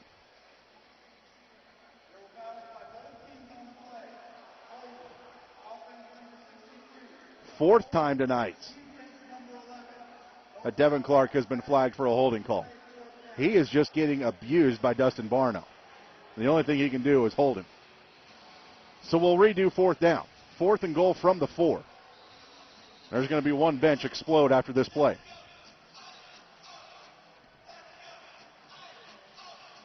Two receivers right side. McKelvey will be in motion in the slot, picked up by Mike Brown. Davila under center. 5-step drop. Pressure. Throws in zone. McKelvey makes the catch. He was hit initially, and he gets in. Oh, man. Mike Brown stoned him at the 1, but the long arms of J.J. McKelvey just reached the ball over the goal line and into the end zone for the second time tonight. Arizona now perfect, 2 for 2 on fourth down.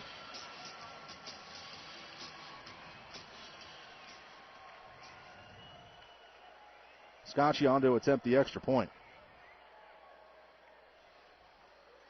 And he very effortlessly punches it through. Rattlers up 35-29 over Oklahoma City. 6-point ball game with 7.5 remaining in the third. Timeout on the field. You're listening to Yard Dogs Arena Football on 96.1 KXY.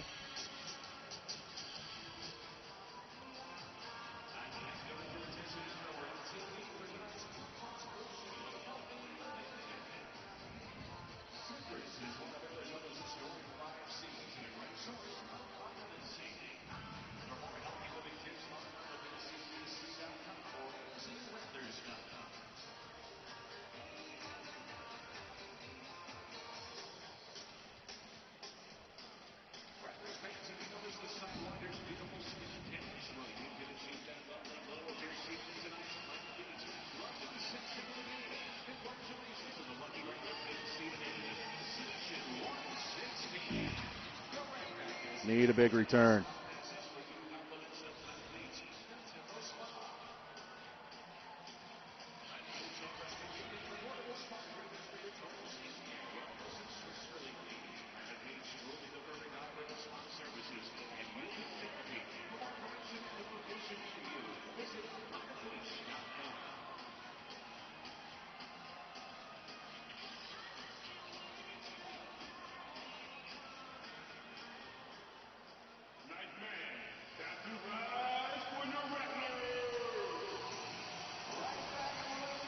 All right.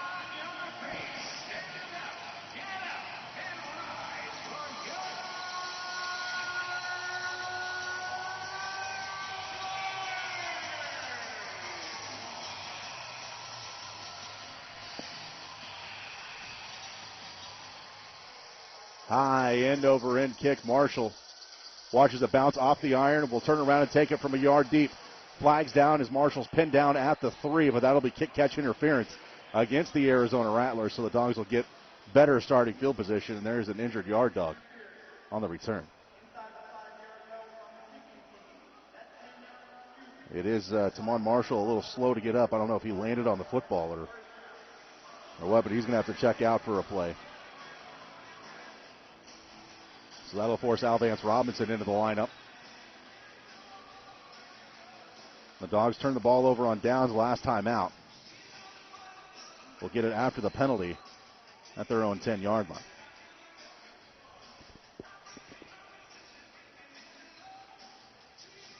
.7:16 and rolling here in the third. Dawgs down by 6, 29-35. Both teams were stopped on their initial drives in the second half. Two receivers right side. And now Robinson will loop around to trips right side. Grady. 5-step drop. Floats it. Pass. Caught. No. Drop near side. A diving stab made by Alvance Robinson, the newest yard dog. Couldn't come away with that one. Swanson and Morris over there in coverage. And Tamon Marshall appears to be ready to check back into the ball game. Standing right at the opening there in the corner of the end zone. Strapping back up.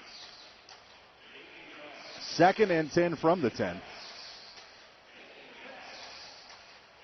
Trying to quiet this nice crowd here in Phoenix. Three receivers right side. Xavier Lee in motion. Grady pumps, throws, caught.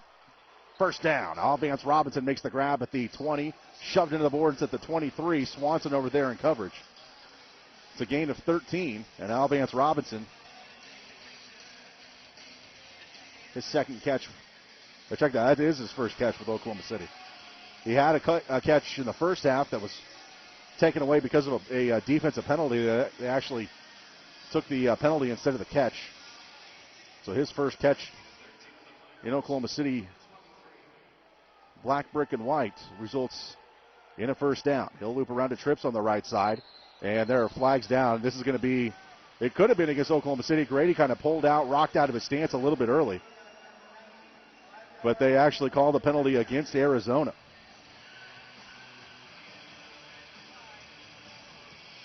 Alex Guerrero, the defensive end, broke the line of scrimmage. Gives the Dawgs a free 5 yards, so 1st and 5 now with 5.5 remaining in the third. Very quick moving third quarter. All three receivers to the right side. Marshall back in the lineup, tight to the formation.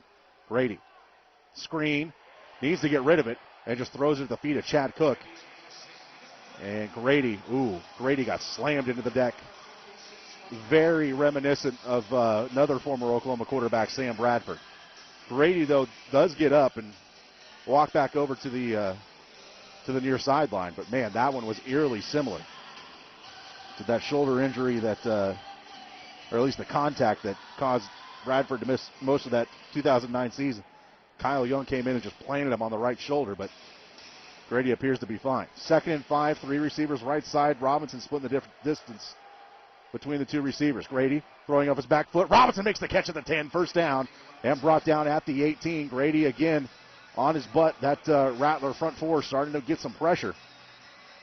And Grady getting the receiving, the business end of that. But 1st and goal now for Oklahoma City from the 8. In a game that could come down to the final possession yet again.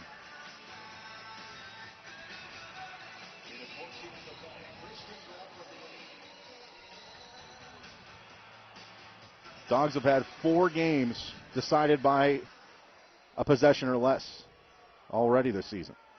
Marshall in motion in the slot left side as Grady goes under center on 1st and goal from the 7. Grady looking left, throws left, looking for X. Oh, Xavier Lee tried to make a one-handed catch. Was tangled up over there with Rattler defensive back Riley Swanson. Lee with his size. Tried to throw the alley-oop up there, but, oh, man, just ran out of real estate. Had that wall not been there, X might have been able to haul that one in. Instead, it ends up in the box where the Rattler dancers are located, which from a distance appears to be a good box to be in. Ball in the far right hash. 2nd and goal now. Ashcraft the tight end on the right side. Motion. Grady. Screen in and out of the hands of Chad Cook. Wouldn't have gotten much as Morris was closing in. It would have been a gain of at least 2, but twice tonight we've seen Yard Dog receivers drop a pass inside the 10-yard line. 3rd down where the Dogs have struggled the last 2 weeks. Combined 4 of 14 over the last 7 quarters of football. Lee and Marshall to the left side. Robinson will be the motion man.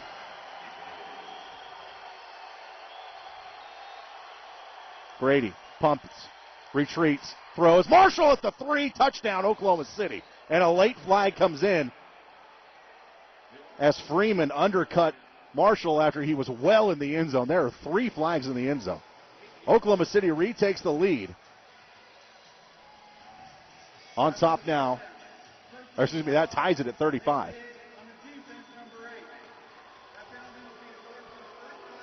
And the Oklahoma City Yard Dogs will take the penalty yardage off the first play of the kickoff. And now Eminger to break a 35-all tie with 2:16 remaining in the 3rd. Eminger's had one blocked, has pulled one, but it has made up for it with the field goal. High snap, Highland gets it down, and Eminger pushes it off the left upright. Man, just missed. So after all that, we're tied, though. 35 apiece. Thank goodness for that field goal. This could be a much different ball game. 2:02 remaining in the 3rd. You're listening to Yard Dogs Arena Football on 96.1 KXY.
Yeah, it is late. This game's moving fast, though. All right.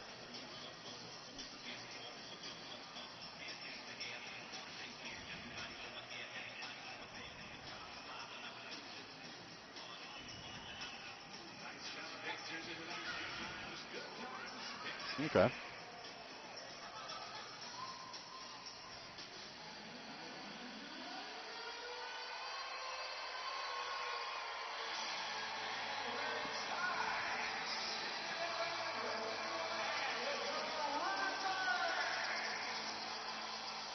Eminger's high end-over-end kick, taken 6 yards deep, and stonewalled at the 10-yard line. Nowhere to go for Terrence Sanders as he ran into a wall named Xavier Lee. Nice return, but nothing going. So after the late hit penalty,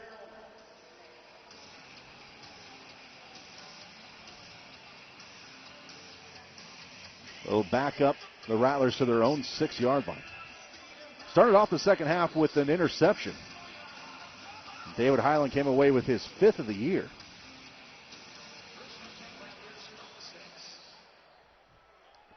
But Oklahoma City turned it right back over on downs. 2 receivers left side. Tie ball game in the third quarter. Davila. 3-step drop under pressure. Throws complete to Windsor.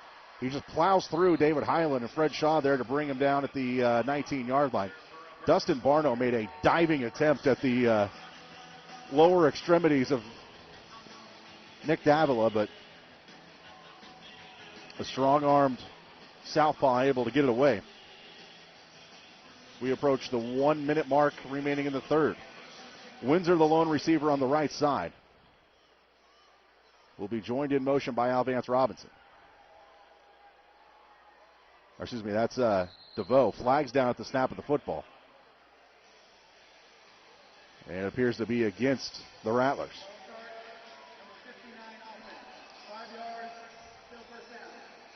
Penalty goes against Kyle Young, the center. I always get confused by the anytime the center, jumps off sides. He snaps the ball, that's the start of the play. I don't know. It's one of those things that always kind of amuse me, I guess. 50 seconds and rolling here in the third, tie ball game, 35 apiece. Appreciate you staying up late and joining us here for Yard Dogs football. 2 receivers right side, McKelvey in motion in the slot right side. Davila. 3-step drop, check down route. Windsor at the 15, sidesteps Fred Shaw, cuts all the way back across the field to the 20. Still on his feet, midfield, weaving back across 20 to the 15, and brought down at the 11-yard line. That is the playmaking ability that has made Kevin Guy and these Arizona fans fall in love with Rod Windsor. Broke 1 tackle initially. Barno tried to chase him. Gilliam missed him. Bruce missed him. There's 3 missed tackles. Cut back against the grain. Perkins missed him, and Gilliam finally caught him from behind. Gilliam, though, did try to punch that ball out. And what a way to end the third quarter. Tied at 35. Got an exciting 15 minutes of action coming. And we appreciate you joining us here on a late night in the desert. End of the third. Tie ball game. You're listening to Yard Dogs Arena Football on 96.1 KXY.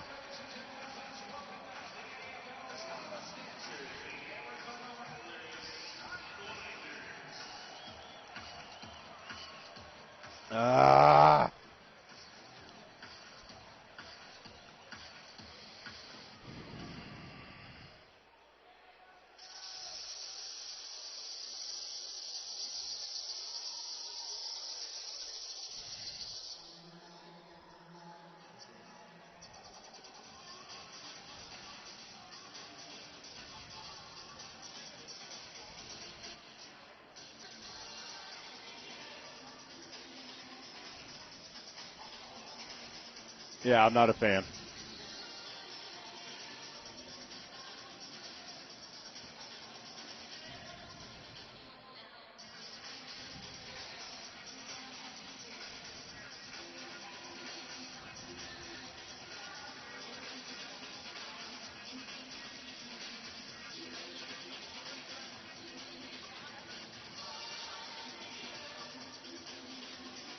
Thank you.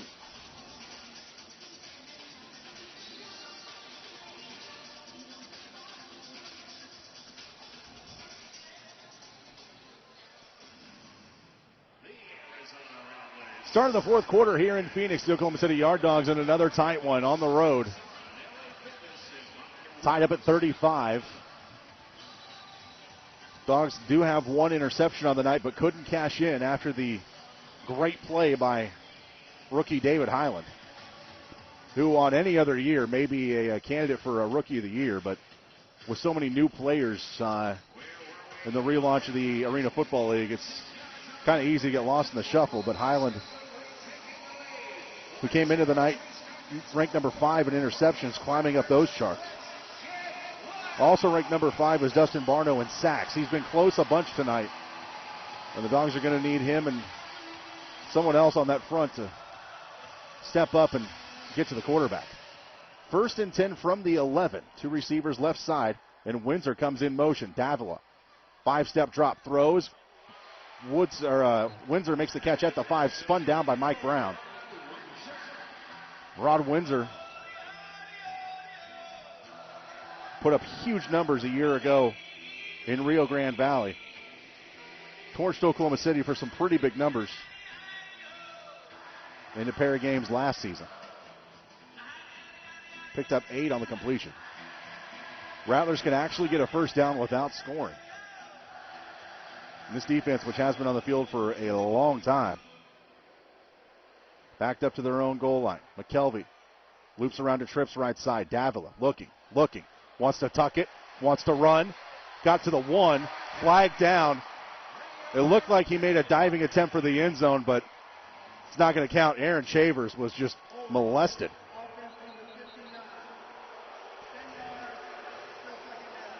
Atlas Harrion, former Alabama Crimson Tide offensive lineman, had Shavers around the neck, and a little bit of a late conversation between Barno and I believe Davila caused a little bit of consternation.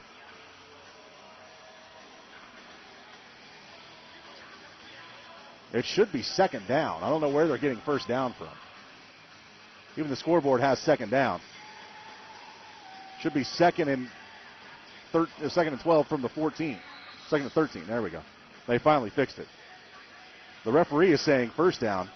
It was a 1st and 10 from the 11. They got an 8-yard completion at 2nd down. Everyone in the arena seems to know except the guy wearing the white hat. And they now correct. You ever notice the guy who has the white hat, the main referee, always has a white whistle, too? I don't know. Just those things you notice. 14-11 rolling here in the 4th. Tie ball game. 3 receivers. Check that. 2 receivers right side. McKelvey will be in motion in the slot. Picked up by David Highland. Davila. Check down route. Windsor at the 16. Stutter steps, tries cutting against the grain and just runs right into the teeth of the Yarn Dog defense. Picks up a few yards, make it 6 to the 8, where it will be 3rd down. Arizona's been really good on 3rd down tonight, 4 of 6. Twice scoring touchdowns.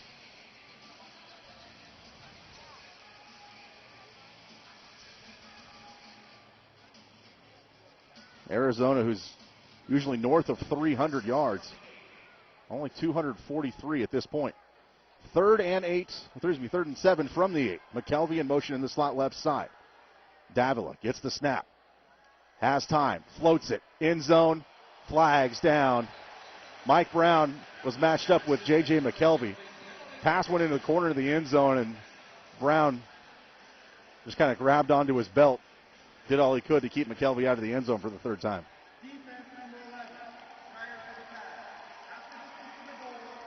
It's a half the distance to the goal penalty.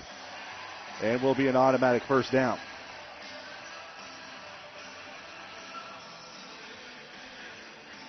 So 1st and goal now from the 4. Pretty much back to where we started after the holding penalty kind of moved them back. 13-minute mark. 4th quarter. McKelvey in motion. Left side. Davila. Check down route. It's loose. It went off the shoulder pads of DeVoe. It's still loose. Fred Shaw falls on it. Still loose. Fred Shaw was there. Did Oklahoma City recover before it hit the wall? That's the big thing here. The ball went off the shoulder pads of Todd DeVoe. Mike Brown came away with a loose football, and there's a conversation. If it hit the wall, it's going to be backed up well. How are you going to rule that an incomplete pass? That pass was behind the line of scrimmage. It was 1st and goal from the 4. Davila took no step, threw it laterally, and it hit off the back shoulder of the wide receiver. There is no way that was a forward pass. No way that was a forward pass. I mean, no way that was a forward pass. So Arizona dodges a bullet.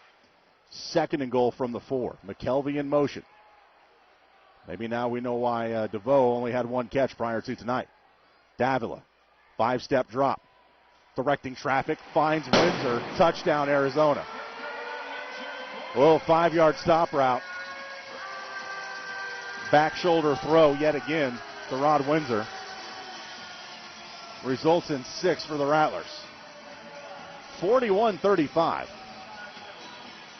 And after a atrocious officiating call, Rattlers get a touchdown they might not have.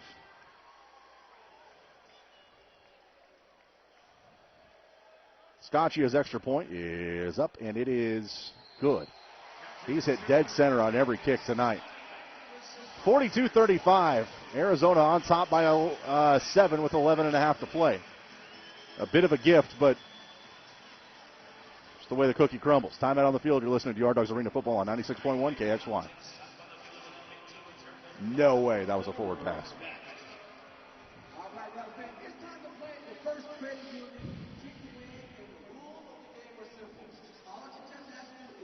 If anybody's watching on Nifty, please let me know if that was a forward pass or not.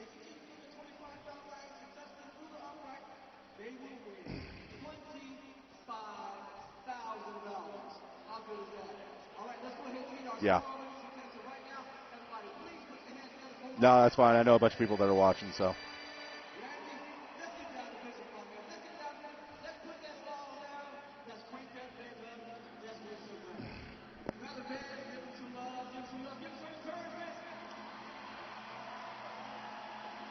No chance.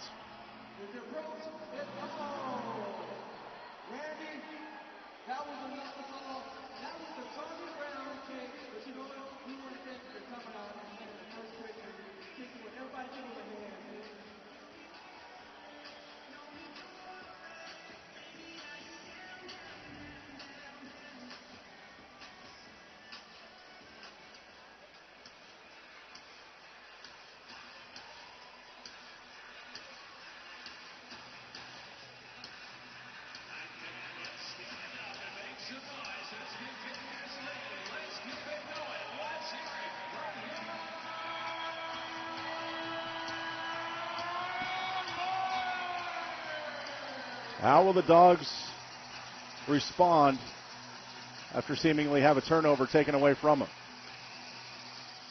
High end over end kick will be taken by Marshall. High off the left net, 4 yards deep in his own end zone. To the goal line, to the 5, gets a nice block. Gets horse collared and brought down at the 10-yard line. Terrence Sanders running down on kickoff coverage. Didn't really pull Marshall down by the collar, but kind of reeled him in by the collar and let go in time to bring him down at the 10-yard line. The special teams units, which had done so well for Oklahoma City, first 7 or 8 ball games, have yet to really get a huge return in about the last 12 quarters of football.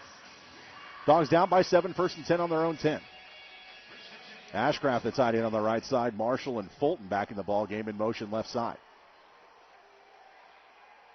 Grady looking for Fulton, floats it wide open. 15, 10, 5, touchdown Oklahoma City. No flags. Extra point away from being tied. Craig Fulton Jr. into the end zone for the 4th time tonight. Had the first 3 scores of the game for Oklahoma City. And they've seen something on film that they are just exploiting. That ball was actually a little bit underthrown, but Craig was so open, he had time to come back to it a little bit.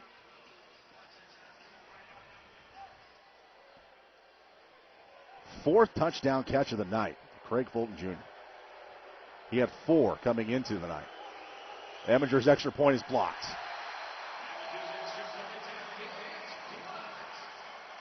Blocked up front, I believe it was Atlas Harrion who came in and got a piece of that.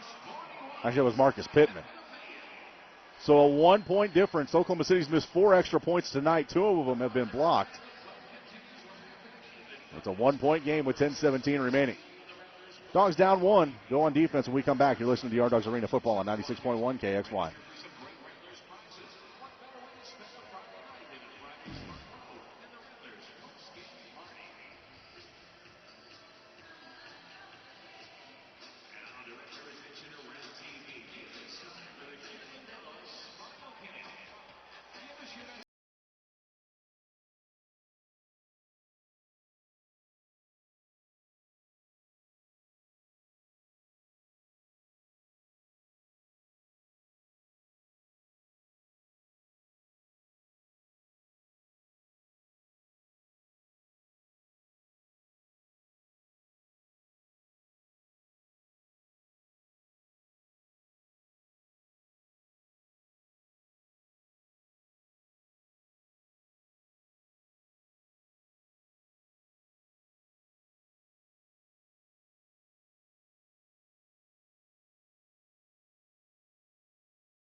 Eminger's kickoff fielded on the fly at the in the end zone and returned out by Sanders to the 10, to the 15, to the 17-yard line. So again, decent starting field position for the Arizona Rattlers. 10:07 remaining in the fourth quarter. Arizona with the ball up 1. These are two states that may become real familiar with each other if this Pac-10 expansion talk is going to come to fruition. Two receivers left side, and J.J. McKelvey will be the motion man. Both linemen raised their hands saying they were the tight end. There's confusion, still confusion, and timeout called. Danny White is not pleased. Clark and Harrion came to the line. Both men were on opposite sides of center. They switched, and then both raised their hand to designate as the tight end. Of course, you cannot do that in arena football. Only one man can be the tight end. So that confusion cost the Rattlers a timeout. Second time tonight that we've seen that offense struggle with seemingly intricate I shouldn't say intricate, but seemingly innate things of the game. Basics. Late clock management in the first half cost them at least 3 points. And not knowing who the tight end's supposed to be cost them a timeout here. First and 10 from the 16, actually the 17. And McKelvey will loop around to two receivers on the right side. Handoff, no. Screen, back to the near side. Windsor goes backwards and is stopped. Brandon Perkins and M. Christo Bruce read it perfectly. They faked the handoff to the right side, swung back to the left side, and Windsor had nowhere to go.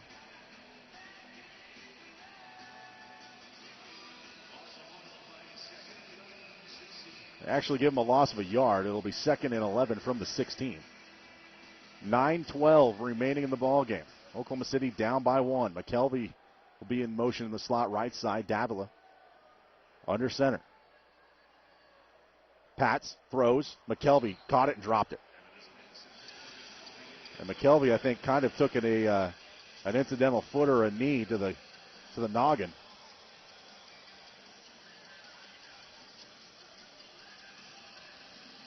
And now the Rattlers, who have been 5 of 7 on third down tonight, get another crack at it. This one, though, might be the most difficult third down of the night. Late ball game, pressure possession, struggling already. 3rd and 11. DeVoe in motion on the wall, near side, picked up by Sergio Gillian. Under pressure, throw, far side of the field. Wow, Rod Windsor wide open. Stutter step, sizes up Shaw. Breaks free, still on his feet, and brought down from behind at the 4-yard line. How Windsor got that wide open, we'll never know. But then for him to be able to literally just like bunny hop his way from the 25 to the 15 before anyone could really get a hand around him. And then the pure power to carry a couple defenders another 5 or 6 yards down to the 4. Rattlers up by 1, knocking on the door. And again, confusion. Windsor goes from the left side to the right side. McKelvey will loop around to Twins on the left side. Davila goes under center. Handoff to the fullback, and he is going to get stoned at the 1. John Booker, his second carry of the night. Rather nimble for a man his size. And size, he has plenty of. Booker, 6'4", 325. Rookie out of San Jose State. It's every lineman's dream, man. Get to play fullback, go carry the rock.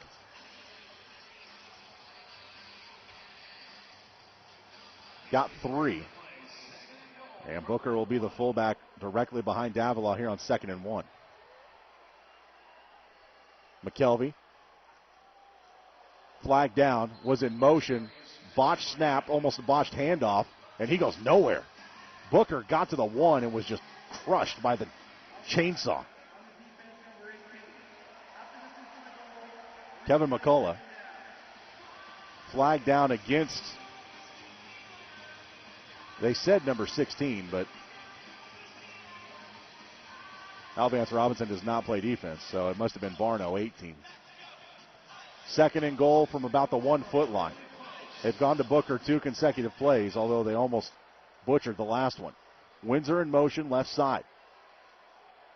And he'll get the handoff off right guard, and Windsor spins his way into the end zone. That puts the Rattlers up by a score with 6:21 remaining. Those 4 missed extra points really starting to hurt right now. Third time tonight that Oklahoma City has been able to stop a defender right at about the 1, but the ball carrier able to stretch the ball over the plane. And now up 7. Scaccia can extend it to 8. Kick is up, and it's snuck inside the right upright. 49-41. Oklahoma City down by 8 with 5:45 to go. They should know this situation all too well. Down by 8 late in the ballgame last week at Tampa. Let's see if they can turn things around here and learn from their mistakes a week ago. Probably the bigger story is, though, that Oklahoma City held Rod Windsor out of the end zone for 54 minutes.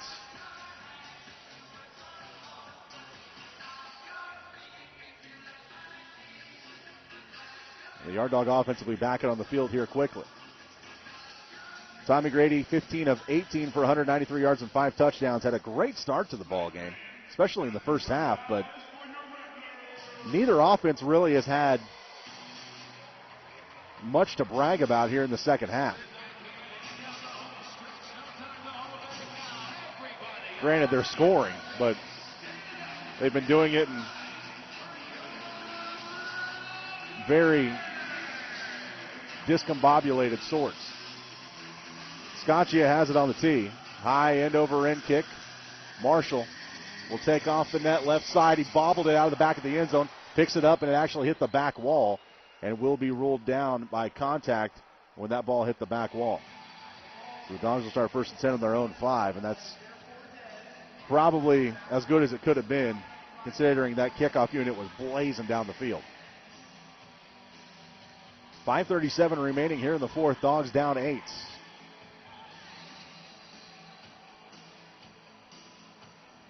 Craig Fulton Jr. with 4 touchdowns tonight.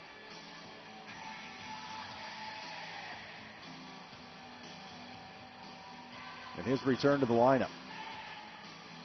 Only had 4 on the season coming into tonight. Leading the team in yards per catch. Has 97 tonight. Pump. Grady throws middle of the field. Fulton makes the catch at the 17. Tries to spin his way out of it, but is closed in on by Terrence Sanders. Gain of 12 is enough for a first down, and Fulton over the century mark for the first time this season.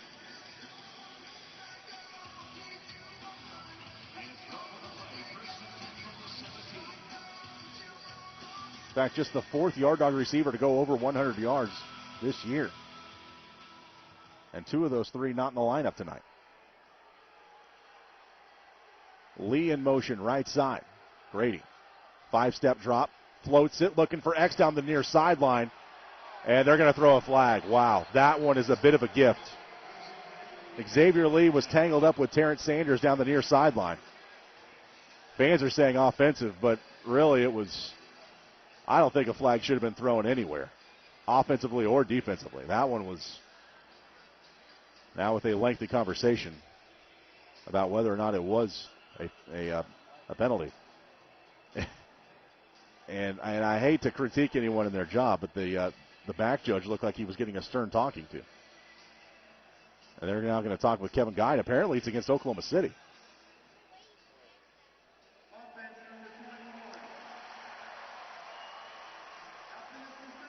They call offensive pass interference against Xavier Lee.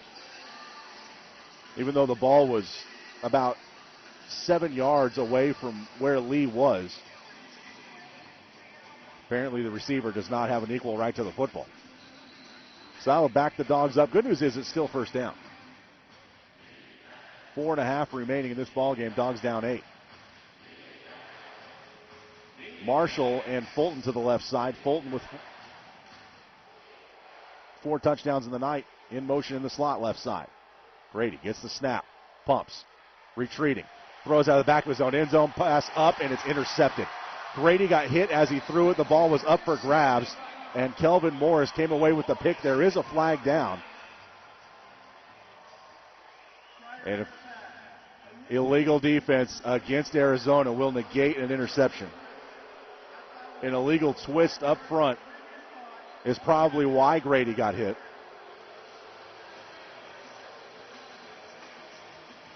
That offensive line had done a good job thus far. Grady just tried to get rid of the football, but maybe the gifts have kind of evened out in this ball game. Illegal defense will be enough for an automatic first down.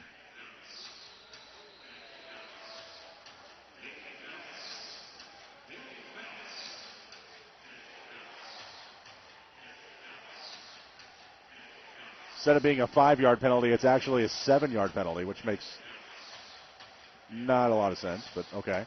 So 1st and 10 from the 14. 2 receivers left side. Alvance Robinson in motion up against the wall right side. Grady gets the snap, screen out to the far side. Fulton makes the catch. Clean block up the wall, up to the 25 to the 20, and shoved out of bounds at the 19-yard line. Great block out there on the far sideline by Tamon Marshall. Just enough to seal off enough room for the diminutive Fulton to scamper up the far wall and pick up 22 yards on the completion. Fulton picking up big numbers. Approaching 140 on the night. Robinson will loop around to trips on the right side. Grady under center on 1st and 10 and a false start. Howard Duncan, a little bit of a flinch, will back the Dawgz up 5.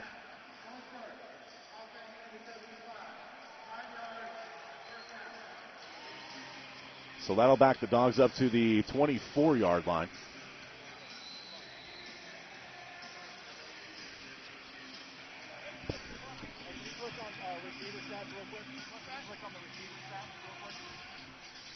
First and 15.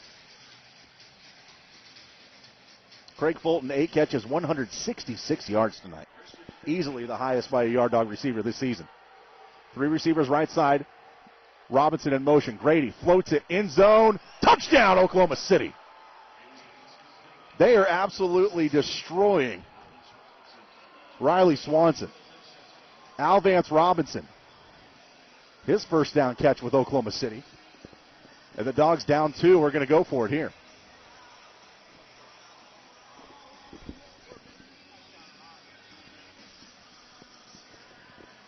So the Dawgz will go for 2 to try and tie this ball game up with 2:08 remaining. 49-47, Arizona clinging to a 2-point lead. 7th touchdown pass of the night for Tommy Grady.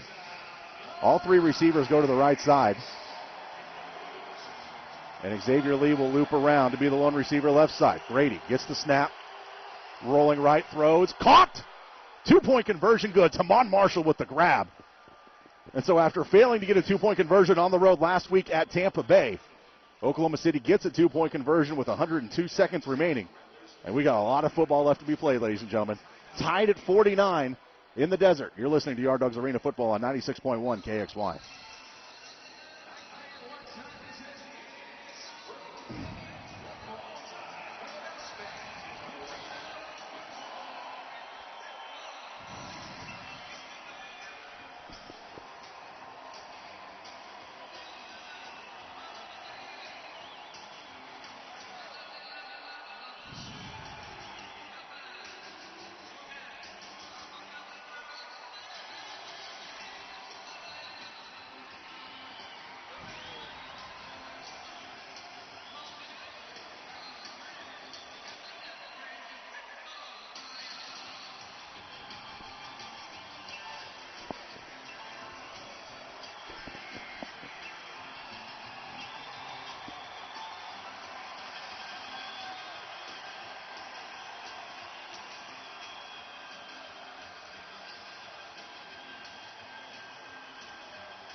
All right.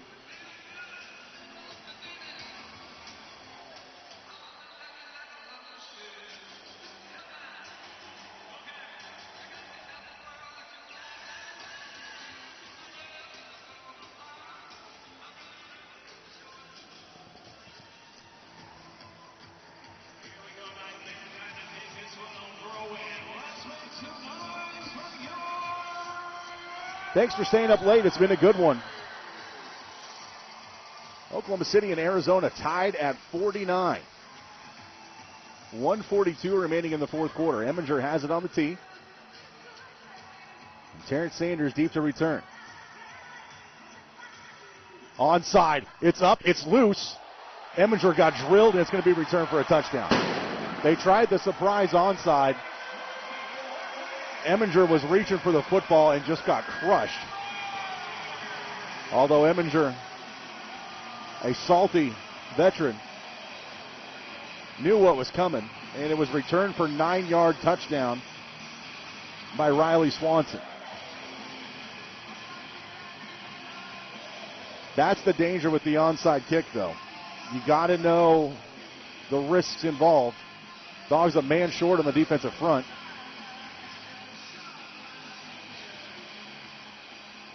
Mondre Dickerson sprinting the length of the field to get on to help try and block this extra point. High snap. Scaccia punches it through. There is a flag down. They're going to call an illegal defense. Which, really, I mean, it's an extra point. 1:01 remaining. It's actually illegal formation on the defense. Well, the onside kick didn't work. But really, it's kind of a best-case scenario type deal. Because now you're going to get the ball back with a minute to go and a full array of timeouts. Down by 7. 56-49.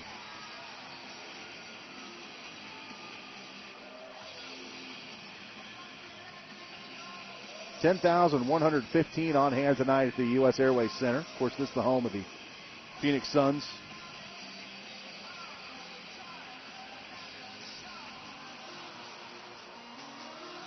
Since 1992, when they moved from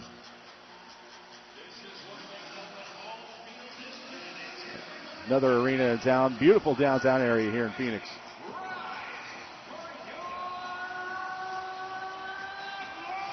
And a lot of these 10,000 fans have stuck around.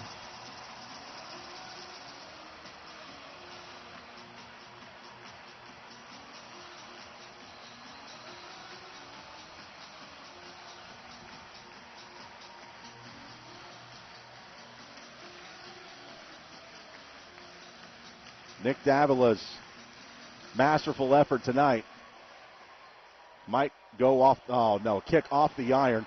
Marshall and Shaw converge on the goal line to try and bring it down. They almost took it away from each other. Shaw came away with it in the end zone. There is a flag down. And that flag should be picked up. So after that ball hits the turf, it removes the kick-catching interference restrictions. So the Dawgs down by 7 with a minute to go, actually 52 seconds. So they'll start 1st and 10 on their own 2.5 with 3 timeouts in their back pocket. 1 minute warning here in Phoenix. A lot of football left to be played. You're listening to Yard Dogs Arena Football on 96.1 KXY.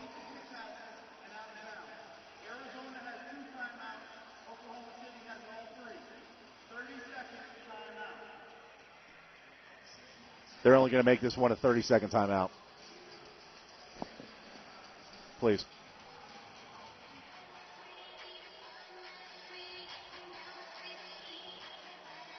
What's up? Here's what's going to happen. We're going to score with like 12 seconds left. We're going to go for 2. All right. Just write that down. We're going to score with 12 seconds left, and then we're going to go for 2. Try and win it. Remember who told you.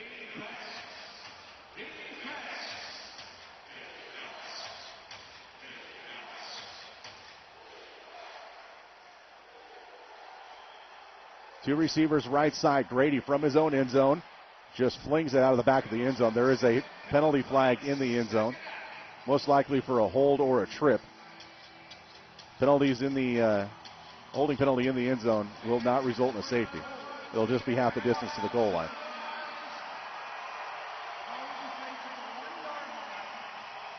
Fans were hoping for a safety, but that's one of those rules in arena football that a holding penalty in the end zone and any other game is a safety. And really, they might have been better off declining that penalty because it's now first down again. The incompletion just would have made it 2nd and 10. And now the officials stopping the Dawgs from coming to the line. Offense looks like this: Duncan, Dickerson, and Ashcraft. Cook is in at fullback. And now Arizona, after some conference, will decline the penalty, which is the smart thing to do. No reason to give Oklahoma City an extra down. So it'll be 2nd and 10 from the 2.5. Lee, Marshall, and Fulton. 6 touchdowns between them tonight. In the lineup for Tommy Grady. 48 seconds remaining. Fulton and Marshall to the right side. This crowd, which has stuck around, rising to their feet. Grady goes under center, and Fulton will yo-yo back in motion. Grady gets the snap, looking for Fulton near sideline, makes the catch and takes a shot. Good news is he holds on to the football, but he does not get out of bounds.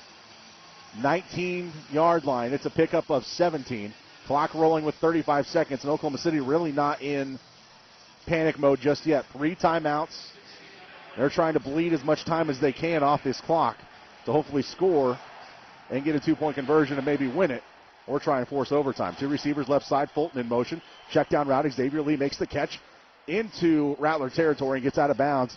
Boy, he was close to going out of bounds at the 25, but he had a little room, and he does he pick up the first? Yes, he will pick up the, no. He needed to get to the 21 to pick up the first down. They'll actually mark him out of bounds. Oh, man. They actually moved him back to the 23. It's all right, though. He stops the clock with 15 seconds left, so now it's do or die for Oklahoma City. Down 7, 56-49. 3 timeouts remaining. Cannot take a sack here. Marshall and Fulton to the left side for Tommy Grady. 3 on the play clock. 2 on the play clock as Lee loops around. Grady gets the snap. Check down route. Fulton at the 20. Stutter step. 15 cuts across the field and will go down at the 19. 6 seconds left. Now Oklahoma City has the first down but calls timeout. And Sparky McEwen really not pleased with Craig Fulton Jr., who's a little slow to get up, and now we'll have to check out of the ballgame. Fulton cost Oklahoma City a lot of valuable time. Trying to make something out of nothing. All he had to do, catch the ball, get out of bounds. Instead, he cut back into the middle of the field. I would expect him to go to the end zone on this play. 6 seconds, though, is tricky. It all depends on how quick of a trigger finger the guy running the clock has. Obviously, you can get 1. Depending on the play, you can get 2. Dawgs down 7. 1st and 10 from the 19, but what matters most is 6 seconds. Getting tackled in bounds here is a crime. Ashcraft the tight end on the right side. All 3 receivers to the left side. Marshall will be in motion. Late game drama. Grady throwing. Back foot. Xavier Lee makes the catch, and he's in! Touchdown, Oklahoma City! Xavier Lee made the catch at the 1, was absolutely sandwiched at the 1-yard line. The defenders pinballed off each other, and X just plows his way into the end zone, flexing the muscle. And the Dawgs are now, with time expired, looks like going to go for 2 to try and win it. Wow. What a throw and what a better catch and effort by Xavier Lee. Second week in a row, it comes down to a 2-point conversion. The Dawgs failed a week ago in Tampa. 2-point conversion here wins it.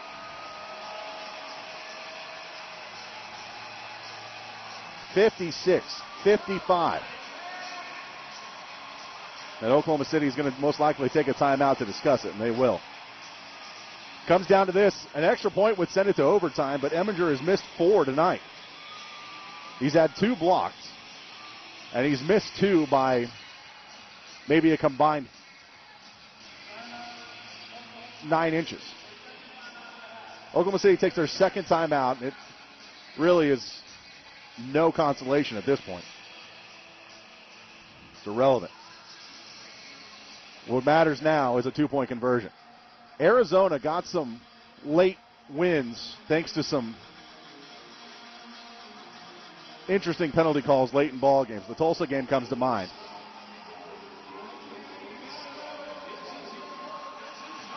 However, their last loss here at home against Spokane was almost the same situation, except it was Arizona going for 2 in the win. Can the Dawgs snap the losing streak?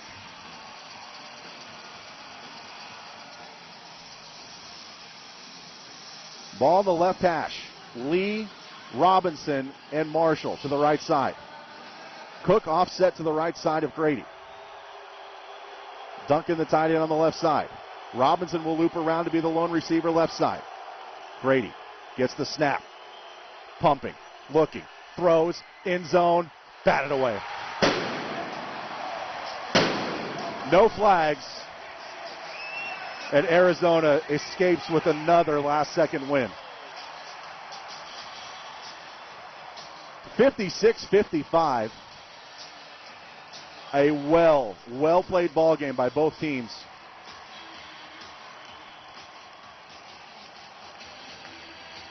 And in consecutive weeks, Oklahoma City, who should have gone 2-0 on this road trip, comes away 0-2. It came down to the last possession for the 5th time this season.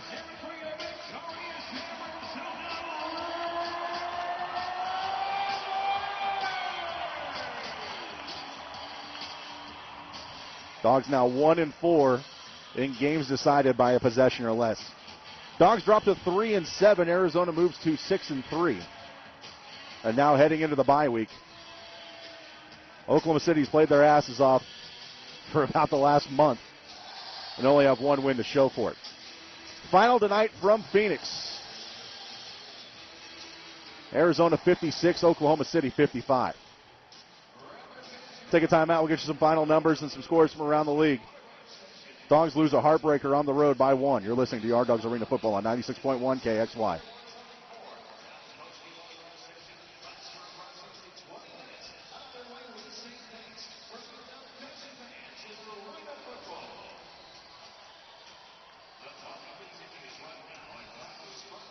That's fine, yeah. That'll work.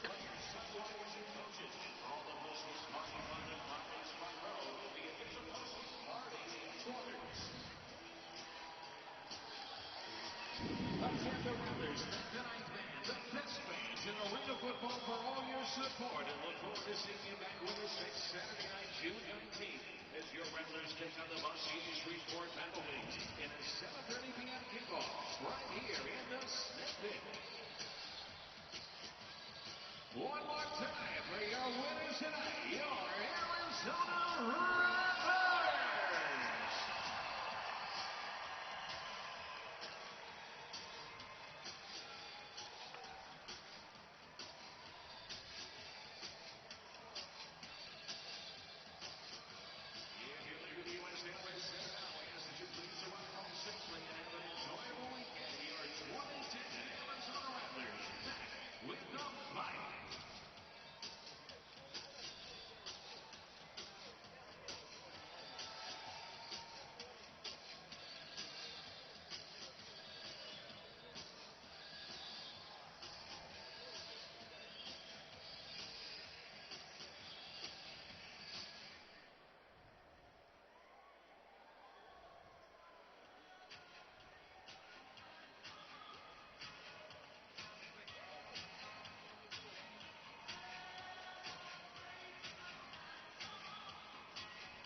All right.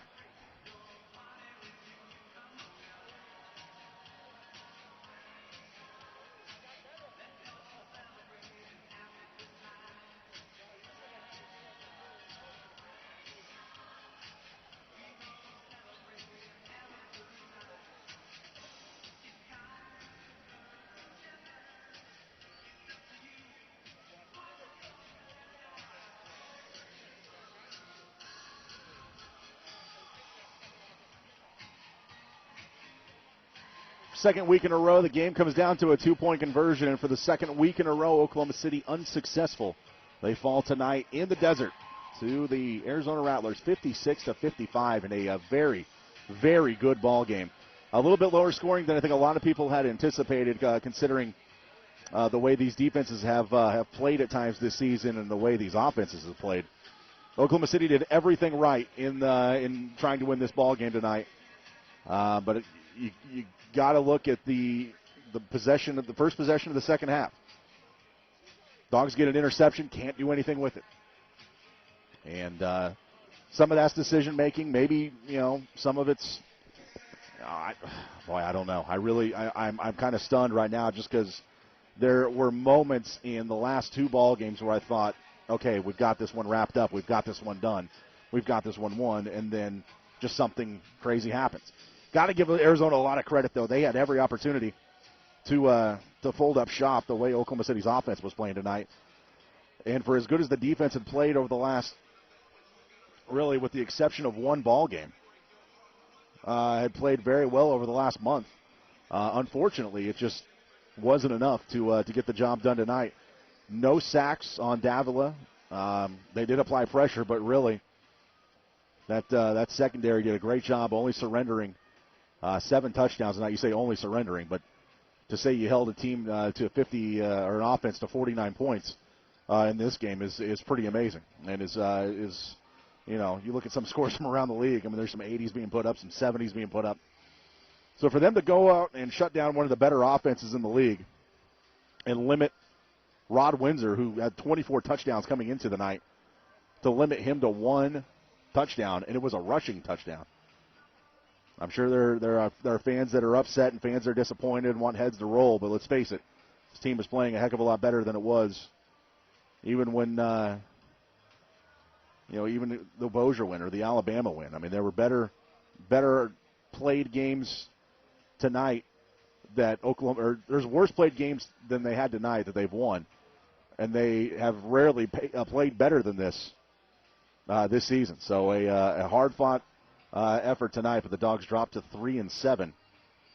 And with Tulsa's win tonight, the division is almost out of hands, at least for Oklahoma City. Granted, 6 ball games left, and a lot of things can happen, but the table was set for the second week in a row, and Oklahoma City just could not get the play to put them in the win column.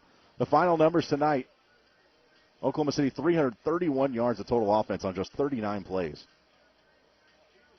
8 touchdown passes tonight for Tommy Grady, 4 of them to Craig Fulton Jr. I think maybe Tommy fell in love a little bit too much with that deep floater. He connected obviously 5 times tonight, 4 for Fulton and 1 for Alviance Robinson.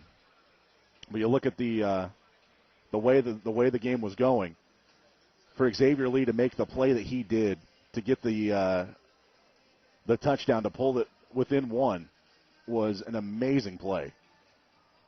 The way he muscled his way in, and to just throw a jump ball, into traffic was a tough way to see that game end. Grady 23 of 37 for 328 and 8 touchdowns. Nick Davila, who came into the night with a spectacular, some incredible numbers, 26 of 38 for 261 and 4 touchdowns. One interception, though, set the table for Oklahoma City, but them turning it right back over on downs left the door open and really kind of doomed Oklahoma City from then on out, because it was the same situation it was a week ago in Tampa Bay. Up 1 with the football and unable to do anything with it. Granted, there was a lot of time after that situation tonight than there was a week ago, but couldn't get a stop, couldn't hit an extra point. when they needed it, and taking it off the foot of the kicker late in the ball game, going for the win, the right call. I mean, with the talent that they have on the offensive side of the ball, you don't want to get into a shootout with them and have it come down to a coin flip potentially. So the final tonight from Arizona, 56 for the Rattlers. Oklahoma City 55, a 1-point loss. The Dawgs now 1-4 in games decided by a possession or less. Oklahoma City, who had been penalized, the leading penalized team in the league, only flagged 5 times tonight, which is much different than what they've had in the previous, bunch of games. But it just came down a very well-played ball game, and with the exception of that turnover on downs, scored every time they had the football. Craig Fulton Jr., 4 touchdown catches tonight. Xavier Lee, 2 touchdown grabs. Tamon Marshall held pretty much in check yardage-wise. Had 1 touchdown catch, as did Al Vance Robinson. Without Anthony Hines and without Al Hunt in the lineup, this offense really performed pretty well against a defense that has been average, but still pretty good. They got some playmakers over there, especially up front.